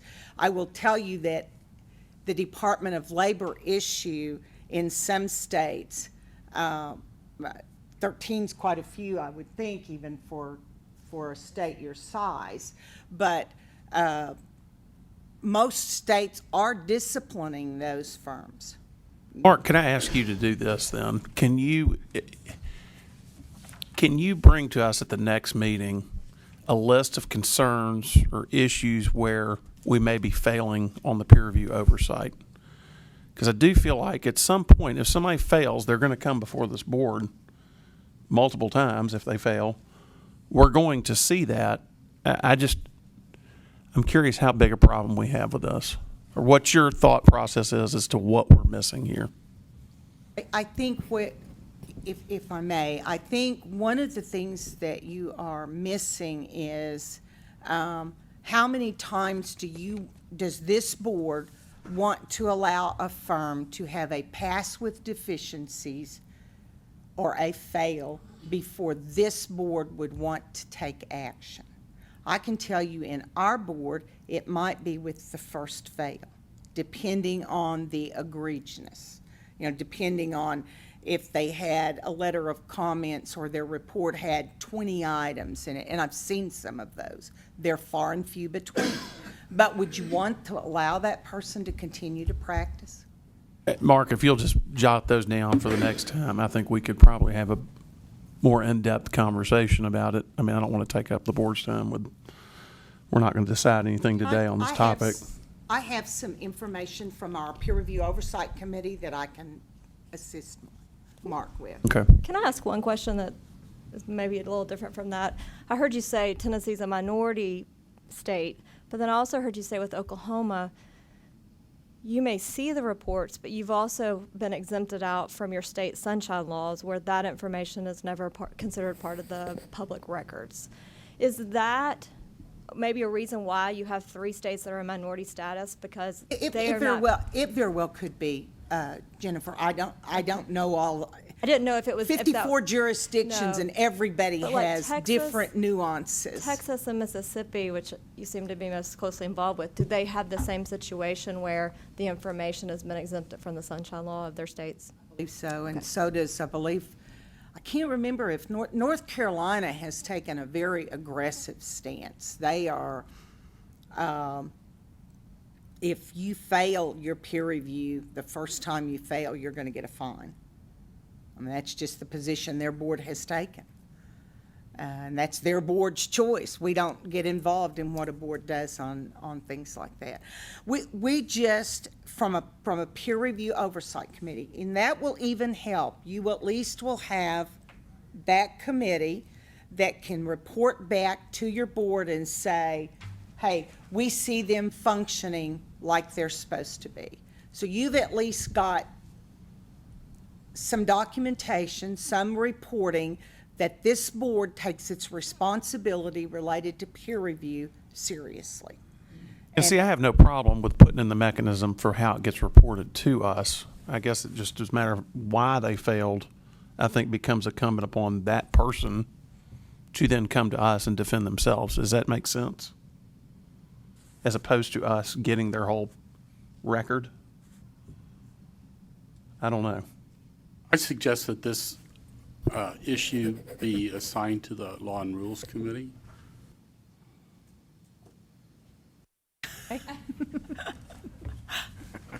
And any information, if one of you all would like to come to our peer review oversight conference, please do that. You'll be getting. What is the specific date of that event? Do you know? I do know, but it's. We have a board meeting the 7th, is it 7th? What's the date? I want to tell you, it's like the second week in I July. haven't seen anything about it yet. I went to the last one, but I haven't seen anything about this year. We're here the 17th. I just wondered if it was close to that or not. I will, before I leave, I will let Mark know what that Okay. date is. Thank you. So, Great. all right. Thank you all very much for having me. Janice, thank you very much for your Hope I've given time. you some information that will be useful. Very much you. so. Next item, legislative review. Kim? My legislative review consists of me telling you that there's nothing on the horizon at the moment. I actually got concerned when Ms. Brundage mentioned earlier that there were 2 items on the NASBA's website because that was news to me. So I was glad to hear her say that they were not of anything significant. I have conferred with both prior counsel as well as the deputy counsel just to make sure that I was seeing correctly. And as of right now, there's nothing of note that needs to be reported on. Very good. Do we have any old matters, old business to discuss? Not to my knowledge, Mr. Chairman. Any new business? We do have new business. This is where Wendy's going to give us the. We do have the copies. Is that what this is? I think so. Is that? Okay. What Mark is passing out is the TSCPA's annual report on oversight of the peer review program. I thought it would be loaded on your iPad. So since it wasn't there, I had the staff make some copies, so thank you for that. There's a lot of information here, so I wanted you to have it in front of you while I was talking about it. Basically, the purpose of this report is we do this kind of internally, so on an annual basis. It is an overview of the program, and it covers, I guess, requirements of the program. It also covers the oversight aspects of the program and what we do, and it also gives you statistics. So as we've talked before, it doesn't give firm names or anything, but it does give you an idea of the rate of pass reports, pass with deficiencies, and fail reports in the state of Tennessee. So the beginning of it simply talks about the purpose of the report. Throughout the statistics, it does cover the years 2011, 2012, and 2013. So a lot of you may think, well, gosh, this is really dated information, but we typically do not prepare this until the fall each year to cover the previous 3 calendar years. And the reason for that is because, as those of you who go through peer review know, the process takes a while. So when we pull statistics, we want to be sure that a majority, not even a majority, 95 to 100% of the reviews have gone through the acceptance process at that time so that we're reporting a full population. So the overview basically just talks about the when the program started, talks about in 2009 where this State Board of Accountancy chose to approve the AICPA and TSCPA programs as an approved program to meet the laws in the state of Tennessee. And as a reminder, all firms in the state of Tennessee that perform a test work as defined would be required to undergo a peer review. And in this state, that includes compilations, so anything under the SARs, the SSAEs, auditing engagements, where I think Janice said that in Oklahoma they have exempted compilations. I did mention yesterday with the new SARs pronouncements, there will be a new preparation standard. The AICPA has an exposure draft out that will keep that out of peer review if it's your highest level of service. So it's similar to your management use only financial statements. So that will not fall under peer review unless this board were to decide otherwise. let's see, the second page just goes into the types of peer review. I'll try to be really general. System reviews are an on-site peer review where the reviewer comes to your office. It's typically for firms that do audit work, and they are looking at your full system of quality control. In an engagement review, you're typically looking at a firm that has review services as their highest level of service, and compilations that typically is done off-site, where in its engagement selection, you're not necessarily looking at the full system of quality control. They select a number of engagements, review those, and then report on the findings found there. Then we talk about oversight. There are several different types of oversight that we have to go through, or that is required throughout the program. We have to institute our own oversight within the society. So we are required to oversight 2% of reviews every year. And what that basically includes is that once a peer review is done, we pull in all the additional work papers and financial statements, look at those to see if the reviewer went through the process and came to the right conclusion according to the standards. So it's looking at mostly the reviewer's work to make sure that the reviewers are up to speed and they're doing the correct thing. We also sometimes we'll choose firms as a reason for oversight. You know, they've selected, or we noticed that all of a sudden they're in the audit business and they hadn't done audit work before. Sometimes they've picked up high-risk engagements, ERISA audits, governmental work, and they hadn't done that before. You know, we may choose to, instead of a random, we may choose to go in and have somebody oversight that peer review to kind of just have an extra eye there. In the oversight process, we do have someone who is experienced in those particular areas do that oversight. So especially in a system peer review, if that firm does ERISA work, the person doing the oversight has current experience in ERISA plans.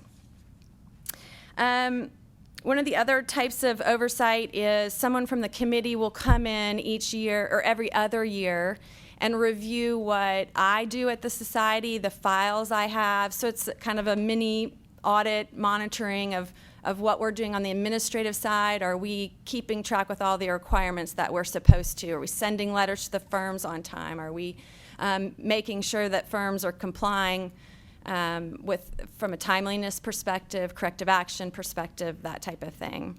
That member of the committee will issue a report, share it with the committee.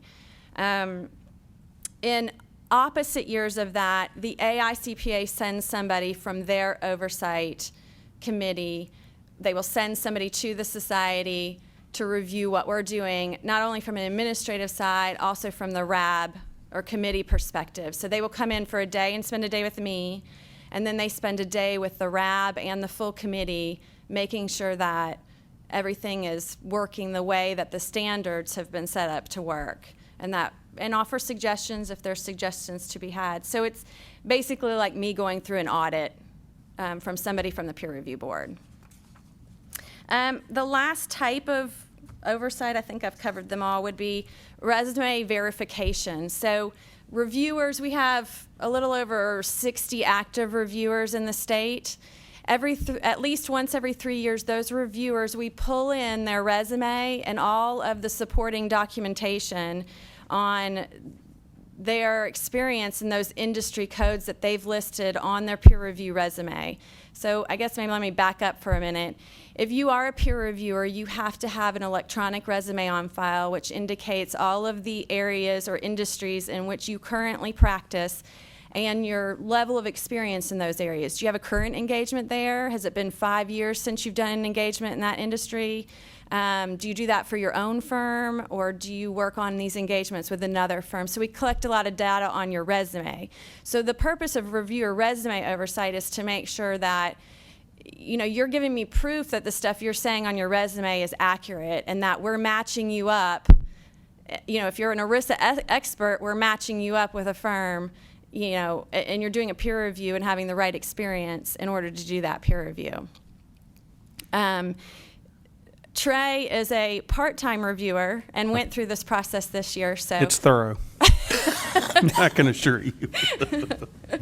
So I guess another one of the aspects is if Trey's got something on his resume, claims to do school districts. We go back to his firm's peer review and make sure that when they had their peer review, they claimed that they did school districts.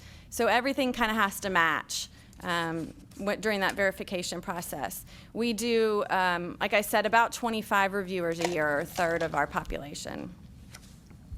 Okay, on page 5, we'll start with the statistics. I'll try to run through these, and if you have questions, feel free to let me know. This is enrolled firms as of December 16th this year. The left-hand column is your number of AICPA firms broken out by size of the firm. So we have 656 firms that are in the AICPA program, and then you'll see 248 firms that do not have an AICPA member in them. But do you all do all the review? Correct. Okay, so just the designation is only for AICPA involvement as opposed to not being members of the AICPA? We have to separate them out because peer review is a membership requirement for the AICPA. So once you start, if you're not complying with the process, there's a different set of procedures you go through because it's a membership requirement there. So we have to do things a little different, so we do have to separate them. But, we're following the same standards, per se, when it comes to the program. You'll notice at the bottom of that chart, I've listed to the left, no A&A. That would be firms that are enrolled in the program that do not perform accounting and auditing work right now. They've elected to be enrolled in the program, and a lot of these firms maybe just got out of the business of doing that, or they've just enrolled in the program and they don't have any engagements yet, but they want to be enrolled and notified of what's going on. With these firms, 90 to 100 of them, I send them a letter once a year that says, hey, I've got you in the status that you're not doing any attest work, and please confirm that that's currently your case, or that if you've picked something up, there's a check box for you to let me know, and I'll get you signed up for a peer review. So there's some pretty specific wording that's been added to those letters that states, if you sign this, you're agreeing that you're not lying, and that if it's found out later that you are, you'll be turned over to ethics. Page 6, this might be the page you're most interested in. This is the results by type of review and report issued. And I know there's a lot of data on this page, and might be hard to follow, but your first 2 columns are from 2011, the second 2 from 2012, the last 2 from 2013.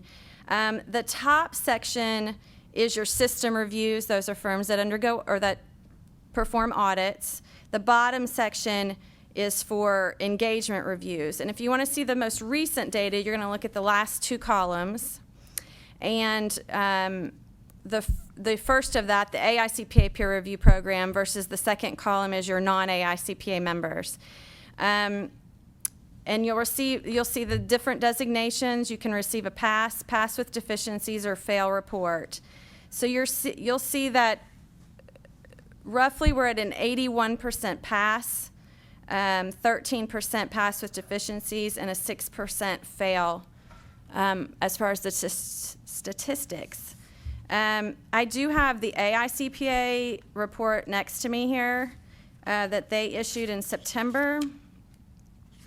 And for comparison purposes, their stats from 2013 are an 85% pass rate, a 12% pass with deficiencies, and a 3% fail. So the AICPA report covers firms from across the country.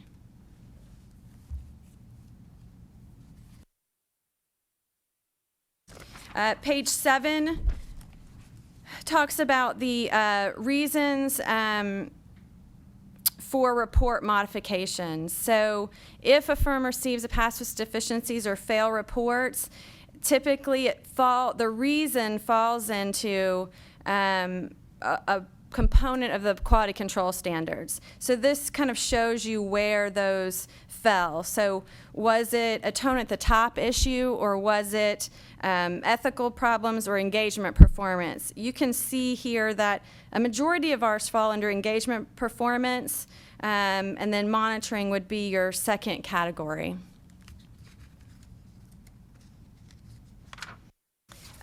Exhibit D goes on for 3 pages. The first page, page 8, is your most recent data.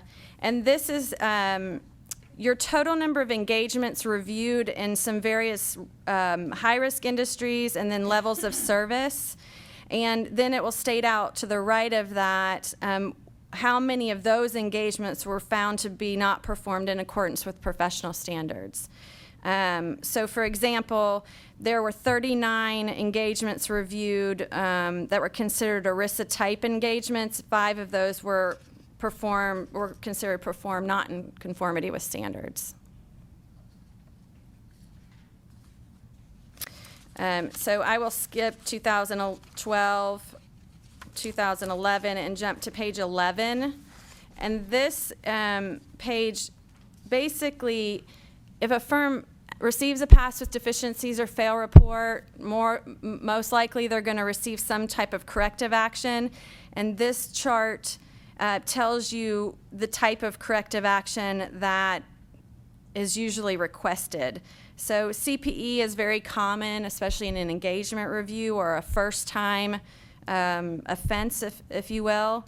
I also see a lot of, we want to see the next engagement. So the committee will want you to fix your problems and show us the next engagement where we can see that you've done what you said you were going to do to fix the problem. I think that's the highest. In system reviews, we tend to have team captain revisits, to go back and kind of look at everything, an overview again, just to see if the problems have been corrected that were noted during the peer review. Page 12 looks at the oversight of reviews. It's really just, I told you earlier we have to oversight 2% of all peer reviews, and this shows you the numbers that we do. So we did 3 system reviews last year and 5 engagement reviews for a total of 8 reviews that we oversighted. And then it kind of goes down, and we do some must select. So we do a more specific oversight on some high-risk engagements. And this, again, is just to make sure that the reviewers and the process is working the way it's supposed to. The last page, page 13, shows you we have, as of this report, we had 69 active peer reviewers on our files. And this, for 2013, we verified 24 resumes, so that was 35% of the active resumes at that time. And then that last box there talks about administrative oversight. So the last time that we had a committee member come in and look over everything was September 18th of 2013. And then the date of the last AICPA oversight says January 18th, 2013. We also had that done this past year in September, but the report hasn't been accepted yet. And this report covers through the calendar year 2013. So that's why that date is listed that way. A lot of information. Does anybody have any questions? Very good, Wendy. Appreciate your reviewing it with us. Thank you. Any other new business to come before the board? I do have 2 other matters, Mr. Chairman, and you should have copies of these in front of you. One of them is a letter from NASBA requesting that we be allowed to, that the board be allowed to release email information for our candidates and recently licensed CPAs in order to participate in a survey regarding why we're having an influx of accounting students who are graduating and not pursuing a CPA licensure. And that seems to be a national problem. They're trying to get a survey together to understand what's going on there. And I would just ask the board approve that I allow them to use our database to issue the email surveys to our candidates and licensees. Any objection to that request? It's a question. Is it just for the survey? But because it looks like there's also educational opportunities and society and association memberships that they want to email them about. Or am I misreading that? Where are you seeing that, Gabe? I may be looking at the wrong thing. I'm looking at this email. Up at the very top, where it says what it's going to be used for, there's 3 items: information on CPA review courses, educational opportunities, society and association memberships. Is that what you're? Yes, yes. That's what they're asking. I certainly support NASBA in every respect. I'm not sure that do we actually have the ability under our privacy to turn over our email list. If it's a survey they're looking for that we approve, then we can send the email on their behalf, and if they choose to reply to NASBA and give them their email address, Mail marketing. then we haven't done anything. They're going to be marketing to these Yeah, students. I'm not. Which I'm comfortable. not a fan of. Yeah, I'm not a big fan of that either. Survey is one The thing. survey is fine, yeah. Okay, so Happy if to I- help in any way, but not for marketing purposes. Okay, so if I indicate to them that they may issue the survey and nothing else, is that the board's wish? Okay. Yes. Yes. May I have a motion to that effect? I'll make the motion that the names be released with the caveat that they only be used for survey purposes. Second. Second. All in favor signify by aye. Aye. Opposed? In one other matter, Mr. Chairman, you should have what I do with it?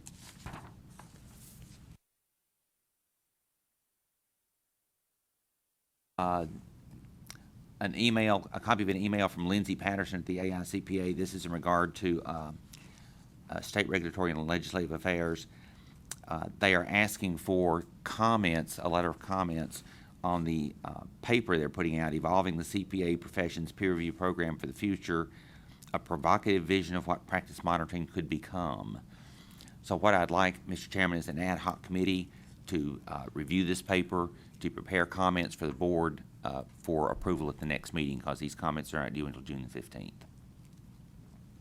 Who would volunteer to be on that ad hoc committee? Would that coincide with what was assigned to laws and rules about the prior presentation? I mean, wouldn't the two be? State regulatory, this one that we're looking at? Yes. Okay. Yes, no, I think that would fit.